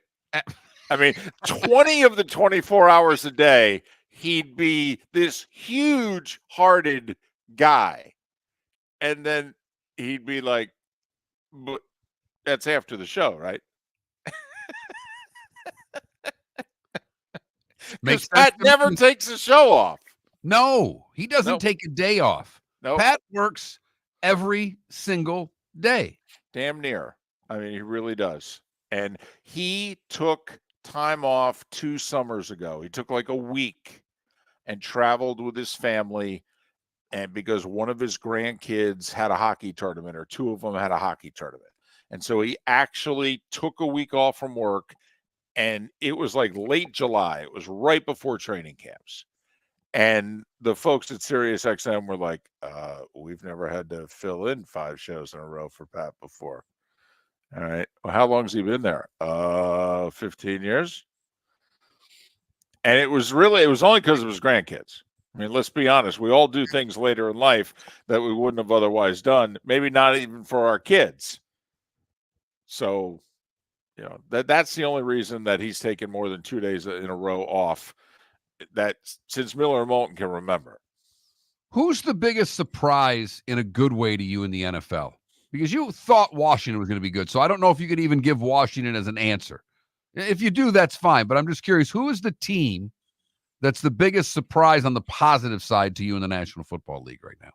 Well, I hate to state the obvious, but yeah, I didn't have Minnesota close to 5-0. Not close.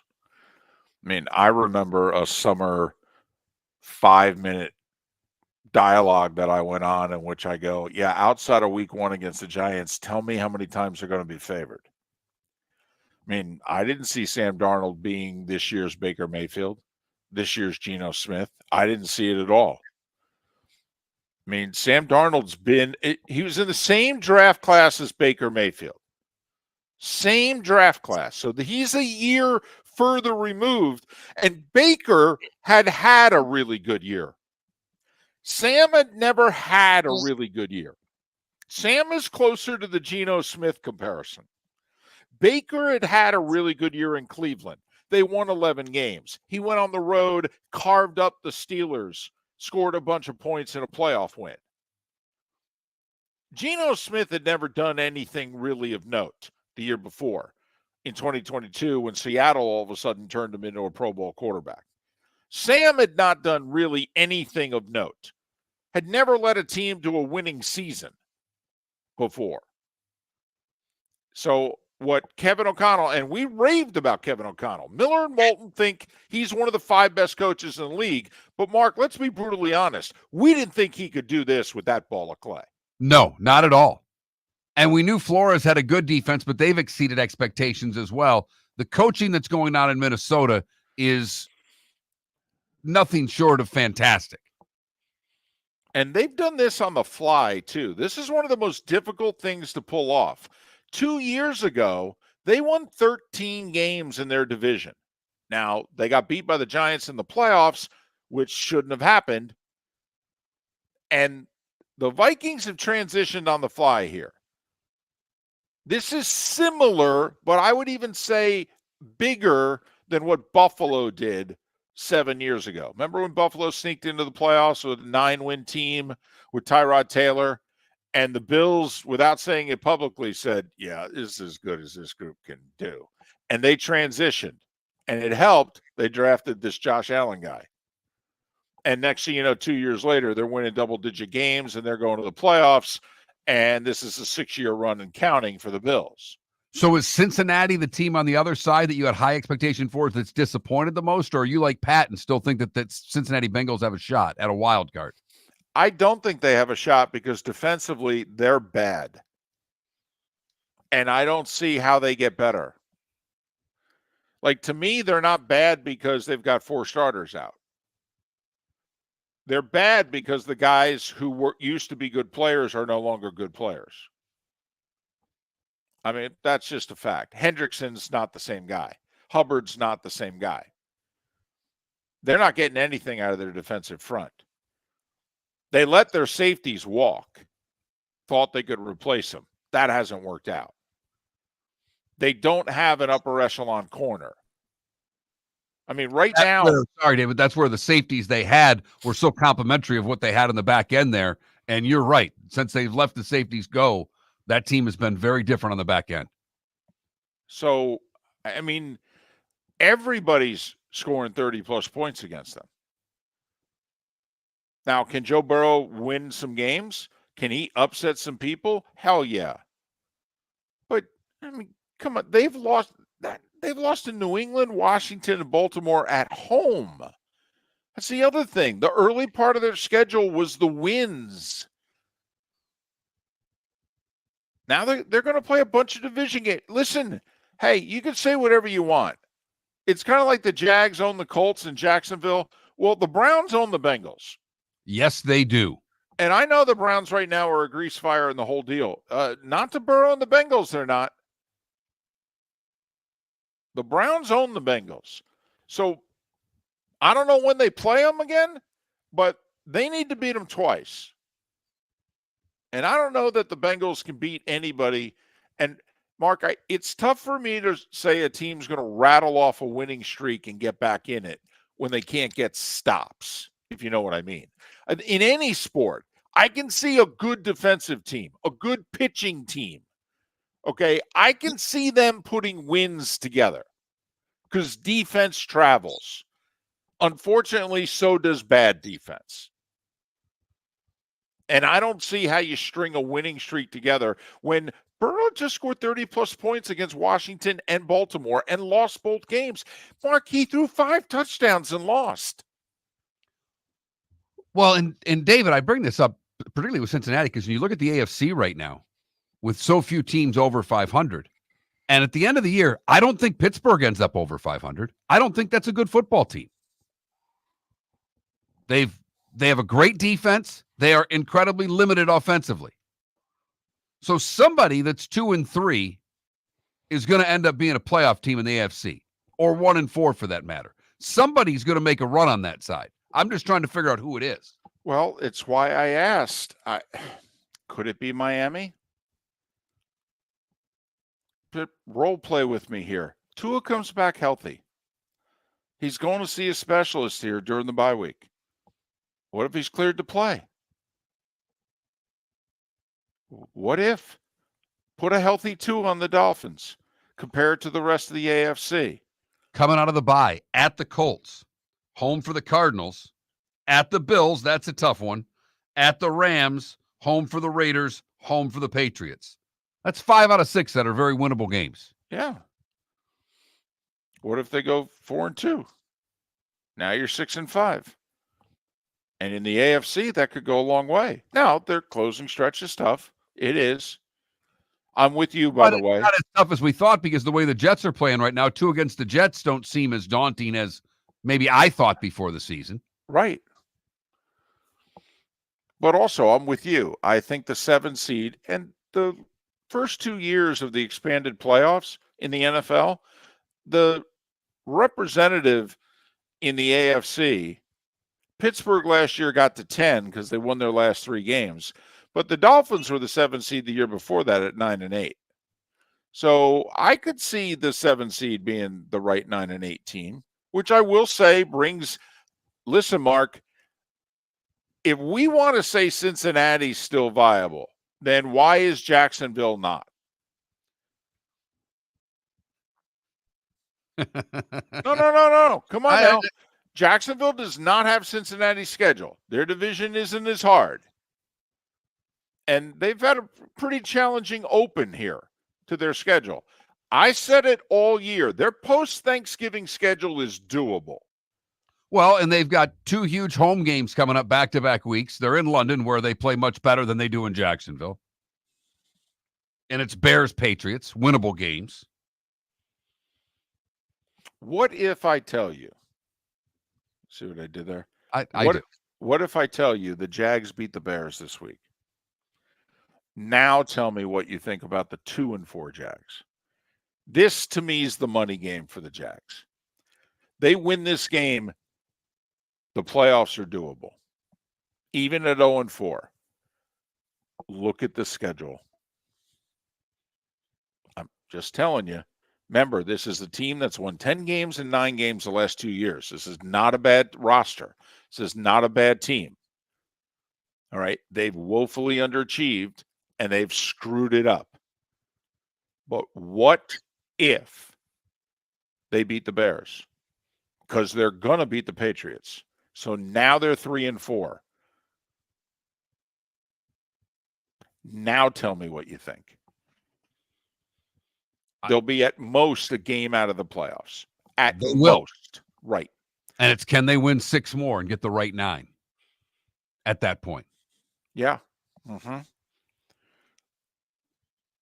The AFC is wide open, David. It'll probably come down to, if you really think about it, Jacksonville made their run 2 years ago. Why? Down the stretch, they swept the Titans. Why did the Jags not win the division last year down the stretch? They lost in Nashville to the Titans. Probably comes down to that team. American Paint Supplies, for nearly 30 years, is your one-stop shop for all your coating needs. If you are a designer, a contractor, a professional painter, or a weekend warrior, American Paint Supplies is the place where experts go to get expert solutions. At 6100 Shirley Street in Naples off of Pine Ridge, American Paint Supplies delivers the best solutions with the best products with the best support. Meet Gene and his team today at American Paint Supplies. Call 239-566-2700. That's 566-2700 or online at AmericanPaintSupplies.net. Wine glasses never fall over until you get a brand new rug. Oh, no! Ketchup bottles act normal till you're wearing a new shirt. Oh, you kidding me? And rocks slide peacefully on the road till the day you get a brand new windshield. Then they fly up off the road and attack without mercy. That's why new windshields from Glass Doctor come with our windshield protection plan. Unlimited repairs and 1 replacement for 12 months. Don't just fix it, protect it. Glass Doctor. A neighborly company. Gentlemen, as your wife mentioned getting new flooring, but you don't want to go through the hassle, well, go see the Floor Meisters in Naples next to Costco. They understand your time and money are important, so they'll make it as painless as possible. With a huge in-stock selection of carpet and Cortec, they can get you the floor your wife's been asking for. They carry wood, vinyl, carpet, and tile. If you do it yourself, no problem. They can handle that as well. So go see TJ at the Floor Meisters and tell them, just keeping it real. The Cape Coral Police Department is growing. They are currently looking for police officers and are offering a $10,000 signing bonus to newly hired officers. If you desire a career in law enforcement, or if you are already in law enforcement and thinking about making a move to a better agency, think Cape Coral Police Department. If you're looking for a police department that is committed to excellence, that invests in the highest level of training, state-of-the-art equipment, and some of the highest compensation in all of Southwest Florida, then the Cape Coral Police Department is for you. Visit capecops.com. That's capecops.com. This is Miller and Moulton.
August or September?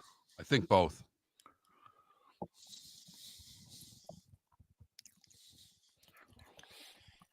Sent to you or? No, to you. Oh, okay.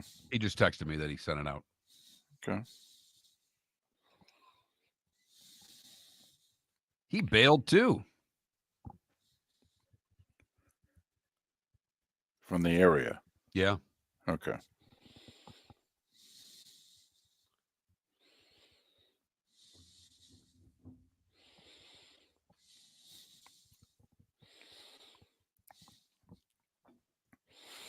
Apparently the Waffle House near the Cape Coral Bridge on Del Prado is closed.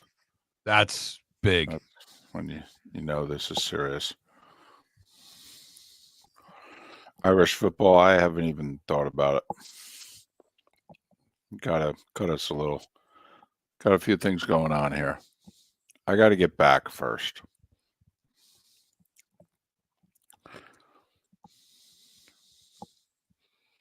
What's K-State, about a 7.5 point favorite?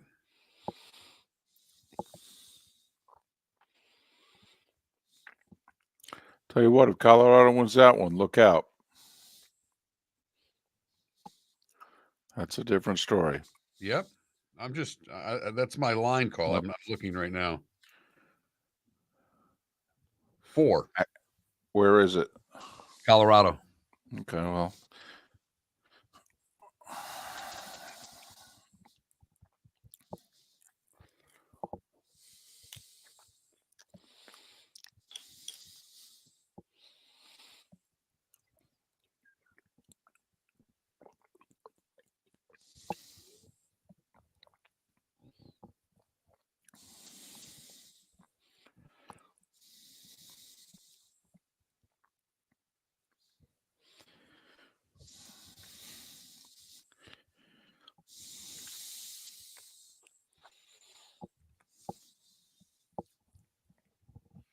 You know, it's a sneaky good noon game this week.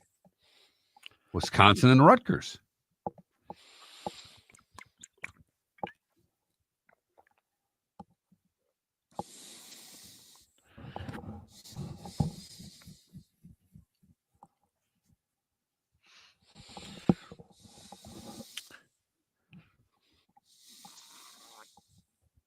South Florida's game scheduled for Friday. Here we go. Are they at Memphis or home?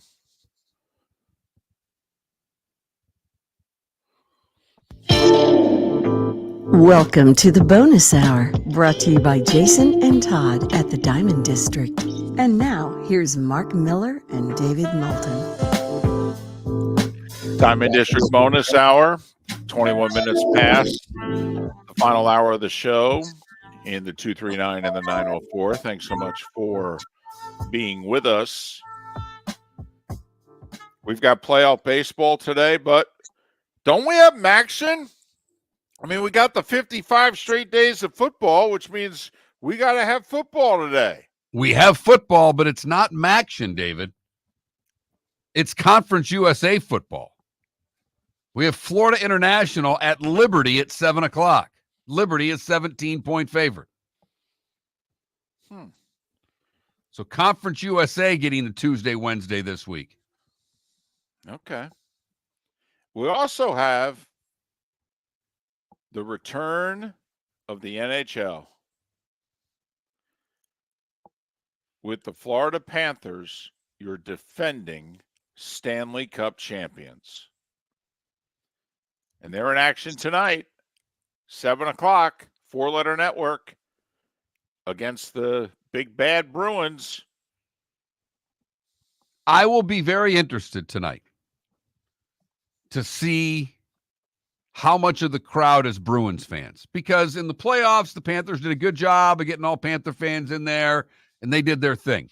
But in the regular season, right, the visiting team takes over far more than they do in the postseason.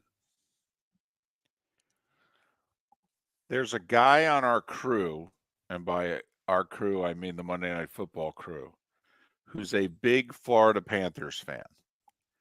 And he is going to be in Sunrise tonight for the banner and the whole deal.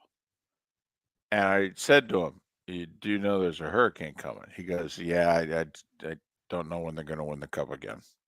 If I'm stuck, I'm stuck." I'm like, okay.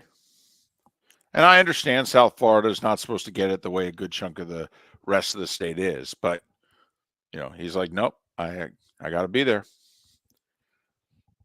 Got to be there for the banner raising. Yep. Got to be there.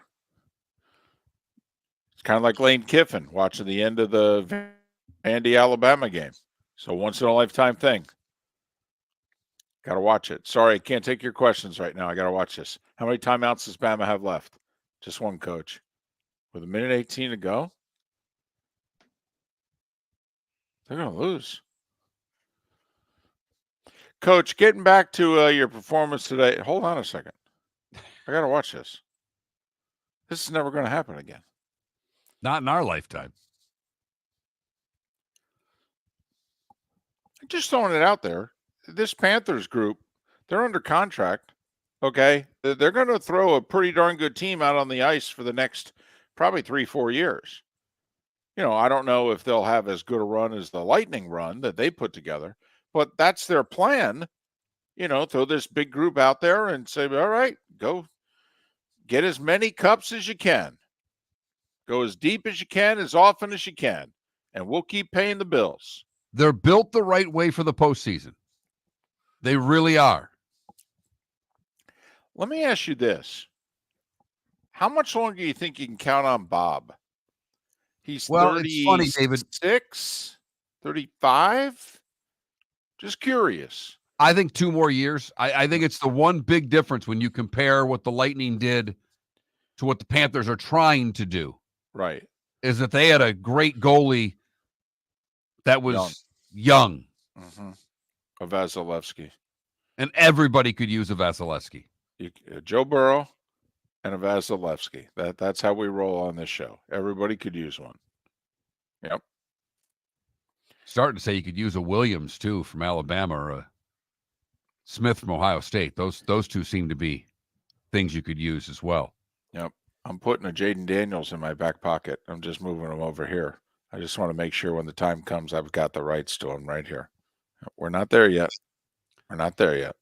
But that is the one difference to me in the Panthers and the Lightning. They will have to find another goalie at some point because I think Bobrovsky's a lot closer to the end than he is to the middle. If I were to say to you, $20, this group of Panthers, they're going to over under number of Stanley Cups won from this point forward, 1/2. $20. I'd go under. So it's hard to win it again. It's really hard. And the East is loaded with incredibly good hockey teams. Boston's not going anywhere. I mean, we know Toronto will do what they do in the postseason, David, because that's who they are. Well, that's the really dangerous thing about the East is that you've got teams that you know are going to be really consistently good in the regular season. But I don't think Boston can win 16 games in the spring. Yeah, but they can win 4 against you in a round. Well, that's just it, though. They can. They're probably going to get there every year, and they're going to be a really tough out. But they're not a 16-win team anymore. They're not that deep. But they can win 4. They can win 8. They could win 10. And they could take your team out along the way, and they could keep your team from making the playoffs. Same with Toronto. I know they made the coaching change and what have you. They'll probably have more success in the spring in the next 2-3 years. Hell, they can't have much less. Okay, but is that a roster that you look at it and go, oh, there's 16 wins there? You know, I look at the East and, being a Red Wing fan, David, I look at them like, all right, well, you got Florida, you got Boston, and you got Toronto. Well, there's the top 3, so we're fighting for a wild card. You look at you got the Rangers, you got Carolina, you got the Devils, who look like they're going to be pretty good this year. There's going to be about 7-8 teams fighting for 2 spots for a wild card. Right. That's just to get in it. That's not even saying if somebody comes out of nowhere and has a much better than expected season, which usually there's one every year. Do the Lightning still have more runs than them? Or are their runs over? And they're going to fade away like the Blackhawks did after their run. They made the big free agent signing this year. They traded Stamkos for Getzel. Picked up 5 years in the process. In theory, guys who were banged up last year scored so many goals for them. He's so good away from the puck, and they have so many playmakers on that team.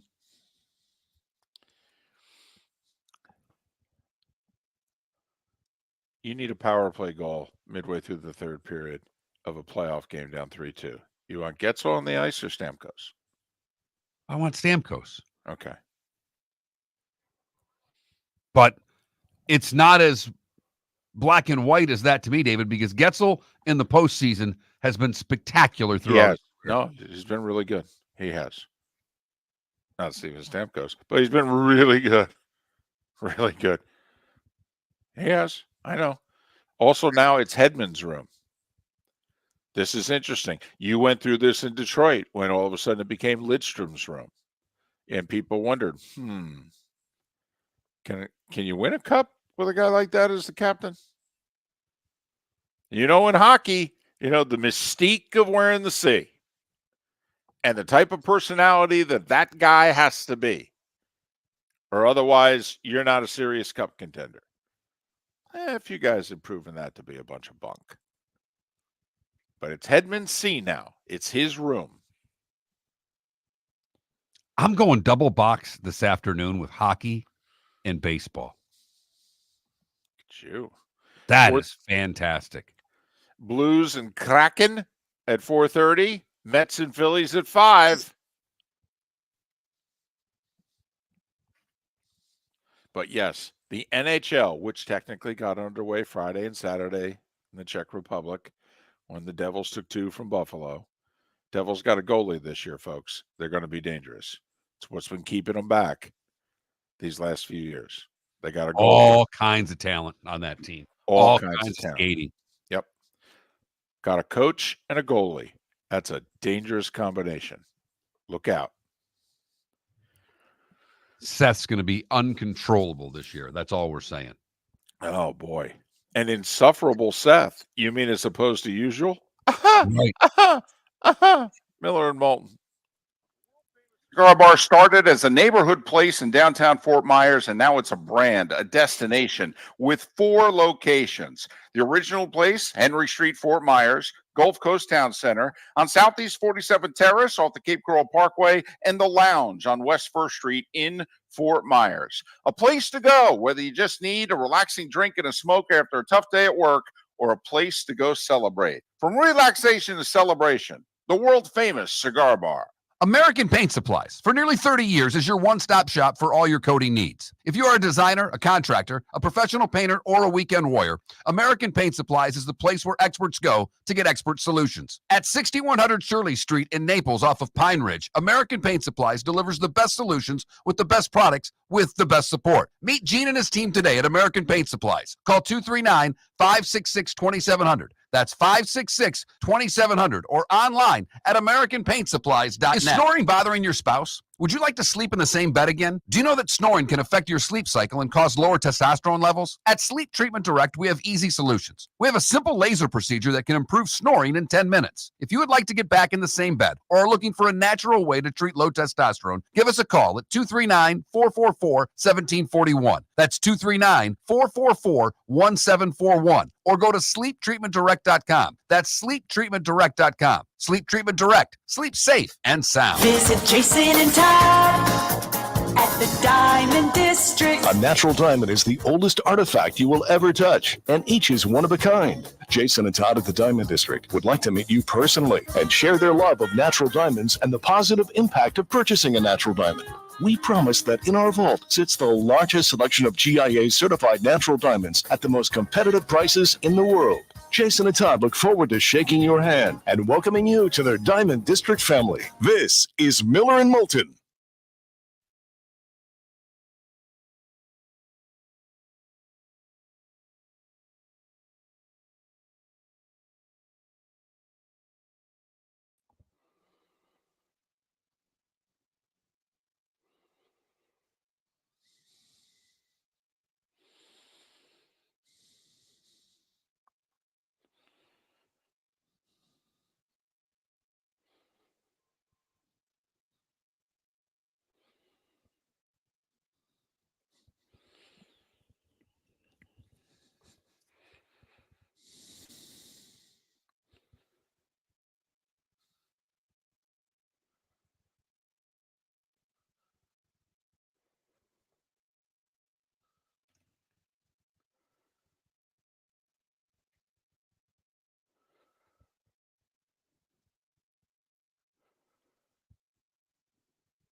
Welcome back to Miller and Moulton. Text the guys what's in your mind at 21,000. That's 21000. And now, here's David Moulton.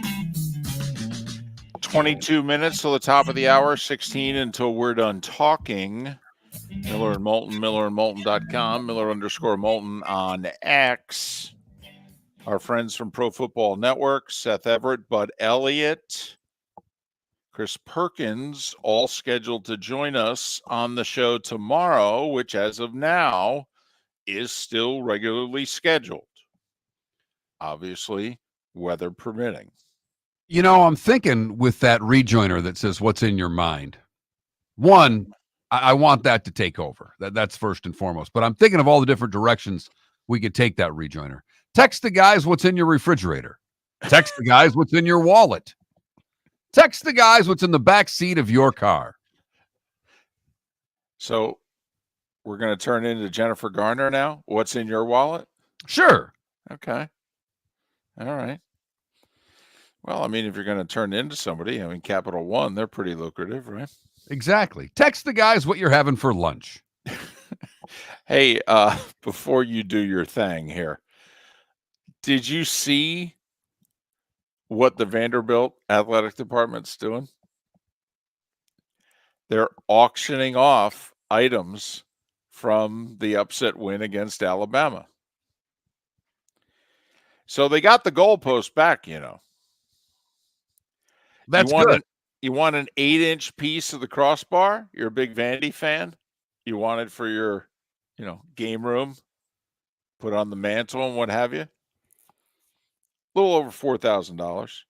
Are you kidding me? No, 8-inch piece of the crossbar. It's amazing what a guy will do for 8 inches. You want a 4-inch piece of the upright? $1,000. No one wants 4 inches. Oh, maybe for $1,000. So, you want something signed by the head coach? All right. At least $1,000. Is this to pay the fine for the fans rushing out? No. Is this how they're trying to raise some money to pay for the fine? No. 4 game pylons currently between $1,200 and $1,400 each. 4 game balls, by the way, all over $4,000. And a game helmet. The bid is currently over $30,000. Speaking of helmets, I loved those Saints helmets last night. Oh, you did? Yeah. The black ones? With the Uh-huh. gold running down the middle. I thought those were sharp. I don't disagree. That worked for me. A little different. Something I hadn't seen before. I liked them. Yeah, okay. But yeah, Vanderbilt auctioning off everything that isn't nailed down. And they got the upright back from the authorities, so they're cutting that sucker up. It's that time again, nearing the end, but not quite there yet. Here's Mark Miller with Today Was the Day When. I don't have a lot today, so I don't know if this is on me or this is just an uneventful day in history. But we start in 1939. The Yankees beat the Reds for a sweep. It's their 4th straight World Series title.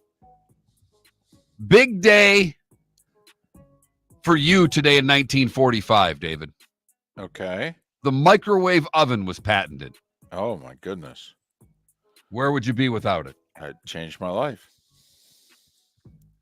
Don Larson throws the perfect game as the Yankees beat the Dodgers 2-0 in Game 5 of the World Series today in 1956. Think about that, by the way. Series tied at 2. And a guy goes out and throws a perfect game. How much attention would that get today? Not as much as it did then. Really? Do you think the world would stop for a perfect game? I mean, it depends. Is it Game 5 of the World Series? Depends what day of the week it is. Is there a football game on? Game 5 of the World Series? Guy throws a perfect game? You don't think that'd get a little bit? It'd get attention, but You don't think that would outdo the NFL that day? That day. Yeah, perfect game in the World Series. Let's hope it happens. Yankees When won the in Detroit 7. and Mets are going at it in Game 5 of the World Series. It's not going to happen. I know, but I can have fun for a moment. You can. You can. Today in 61, Whitey Ford breaks Babe Ruth's record of 29 2/3 scoreless innings in the World Series. He would go on to extend the streak to 33 2/3 innings, which would stand until 2000. 1971, John Lennon releases Imagine. Today in 1988, for the final time, Pink Floyd's Dark Side of the Moon album appears on the Billboard's top 200 albums charts. It was on the charts for 741 weeks. That's staying power. That is. That's over 2 years. And today in 2001, George W. Bush announces the establishment of the Office of Homeland Security. By the way, it's over 14 years. I was thinking of days there. It's 14 years. 14 years. Yeah, Right. 14 years. On the charts. Correct. Right. That's pretty good. That's not bad. Yeah. Jesse Jackson's 83. Sigourney Weaver is 75. Awesome Bill from Dawsonville is 69. Matt Damon's 54. Bruno Mars is 31 and 39. And Bubba Wallace is 31. What did I miss, David? Bruno Mars is only 39. Yeah. It's been around a while. Two things. First off, and I know I've mentioned this at least once before over the years, Bill Elliott punked me so badly early in my broadcasting career. Covering NASCAR during the week at Pocono. This is when Pocono hosted 2 NASCAR races and an IndyCar race during the summer. NASCAR June and July, and then the IndyCar race in August, which I loved because Domino's Pizza was a big sponsor of Al Unser Jr., and they would hold a presser like before the event every year. And yes, they would cater it with Domino's Pizza. Okay, the media showed up for that presser that wouldn't show up for anything else all year. All right, that's when I learned, Mark, at a very young age, 20, 21, 22 years of age. All right, free food, free parking will show up at anything. Got that right. What? So why when I worked for the Blades, I always fed the media, David. Yep, and you fed us well. So I'm in the pits, and I haven't really covered NASCAR before, and I look young, despite my Ron Jeremy mustache. All right, I look young. And I'm talking to Ricky Rudd, and in the pit next to him there, the stall, is Bill Elliott. And I happen to be leaning on his car. And unbeknownst to me, behind me, he gets in his car. And he starts that sucker up. Well, if you haven't been in a NASCAR pit or a garage or what have you, I mean, it's like a fighter jet in terms of noise. And I thought I had lost all bodily function. I really did. And Ricky Rudd just starts laughing in the middle of the interview, trying to be serious, and he's laughing. And he literally says to me, he goes, "You ain't never had that happen to you before, have you?" I said, "No, sir."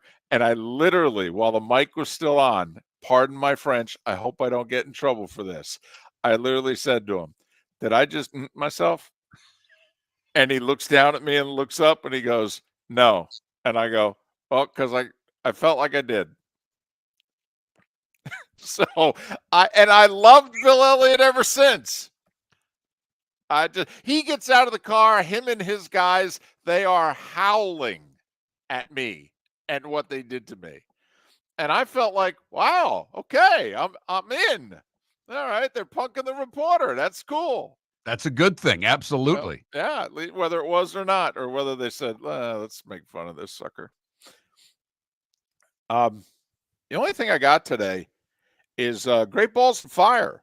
Jerry Lee Lewis, released today in 57.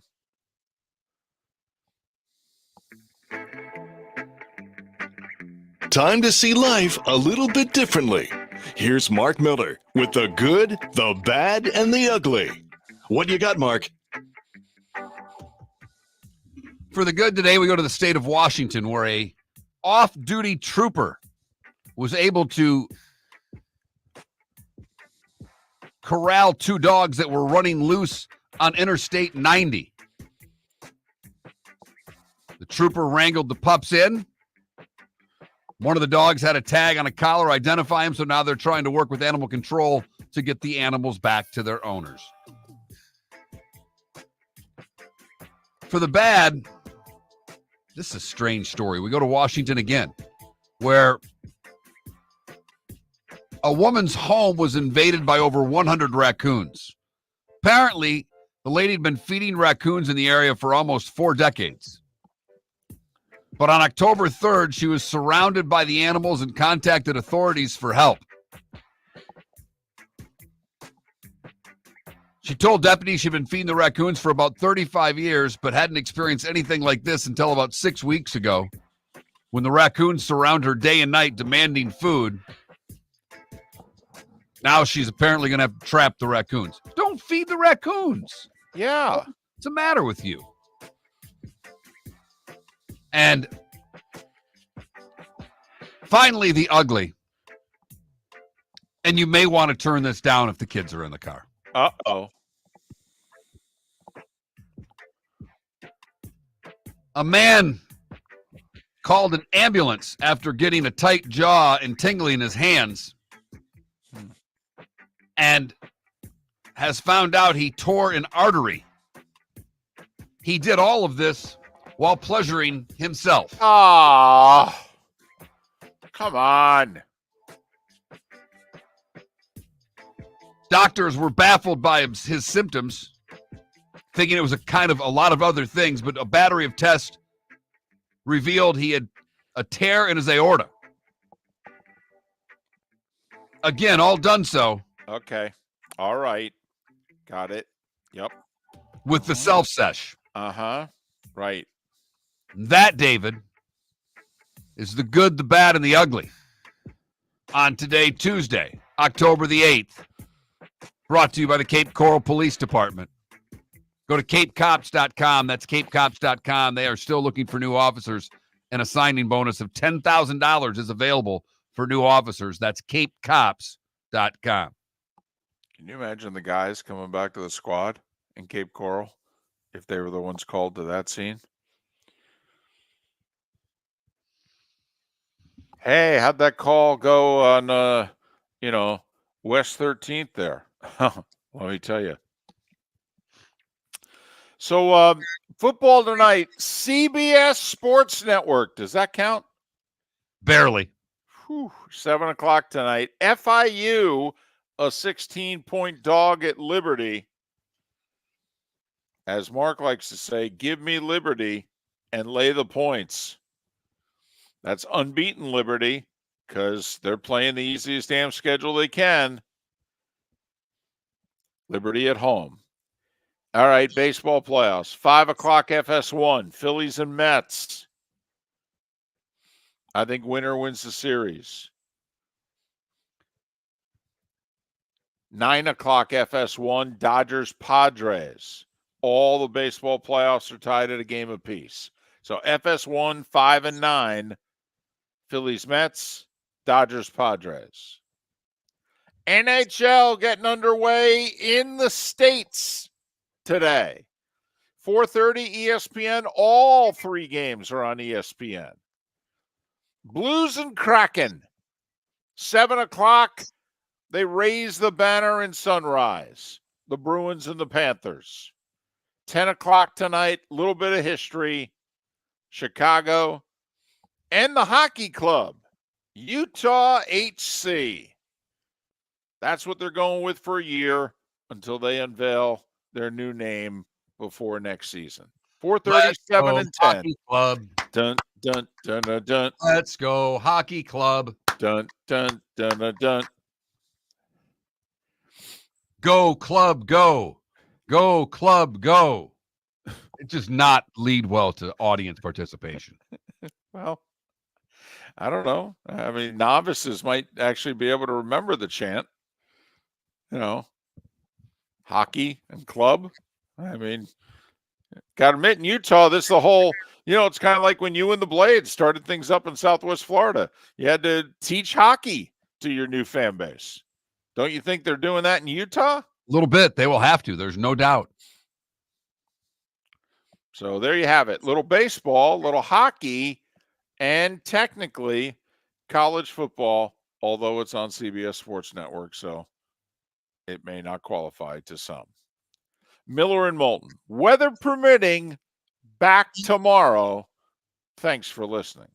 American Paint Supplies, for nearly 30 years, is your one-stop shop for all your coating needs. If you are a designer, a contractor, a professional painter, or a weekend warrior, American Paint Supplies is the place where experts go to get expert solutions. At 6100 Shirley Street in Naples off of Pine Ridge, American Paint Supplies delivers the best solutions with the best products with the best support. Meet Gene and his team today at American Paint Supplies. Call 239-566-2700. That's 566-2700 or online at AmericanPaintSupplies.net. Gentlemen, as your wife mentioned getting new flooring, but you don't want to go through the hassle, well, go see the Floor Meisters in Naples next to Costco. They understand your time and money are important, so they'll make it as painless as possible. With a huge in-stock selection of carpet and Cortec, they can get you the floor your wife's been asking for. They carry wood, vinyl, carpet, and tile. If you do it yourself, no problem. They can handle that as well. So go see TJ at the Floor Meisters and tell them, just keeping it real. Mark Miller for Molly Maid. Why Molly Maid, you ask? Trust. Moulton was a customer for 15 years. Affordability. Didn't I just say Moulton was a customer for 15 years? Worry-free services. Our professional house cleaners are fully insured and a 24-hour warranty. Call Molly Maids today at 239-774-5839. That's 239-774-5839 or online at mollymaid.com/FTMYERS. That's mollymaid.com/FTMYERS. At Physical Therapy and Balance Centers, our goal is to help you love your life. When your life is sidelined by an injury, dizziness, surgery, or condition keeping you from doing what you love, we're here to help you heal and feel your best. Our therapist evaluation will determine the root cause of your health challenges, resulting in a unique treatment plan customized just for you. Visit www.physical.com to find your nearest location and see how we can help you love your life. Visit Jason and Todd at the Diamond District. When you enter the Diamond District, you will quickly discover what makes Jason and Todd so unique to Southwest Florida. Within the walls of the Diamond District, you'll find many of America's top jewelry designers who have chosen the Diamond District as their authorized representative in Southwest Florida. Takori, Fana, A. Jaffe, Veragio, Christopher Designs, Shy Creations, Henri Darcy, all names synonymous with excellence and all proudly showcased at the Diamond District. Cape Coral Police Department is growing. They are currently looking for police officers and are offering a $10,000 signing bonus to newly hired officers. If you desire a career in law enforcement, or if you are already in law enforcement and thinking about making a move to a better agency, think Cape Coral Police Department. If you're looking for a police department that is committed to excellence, that invests in the highest level of training, state-of-the-art equipment, and some of the highest compensation in all of Southwest Florida, then the Cape Coral Police Department is for you. Visit capecops.com. That's capecops.com. This is Miller and Moulton.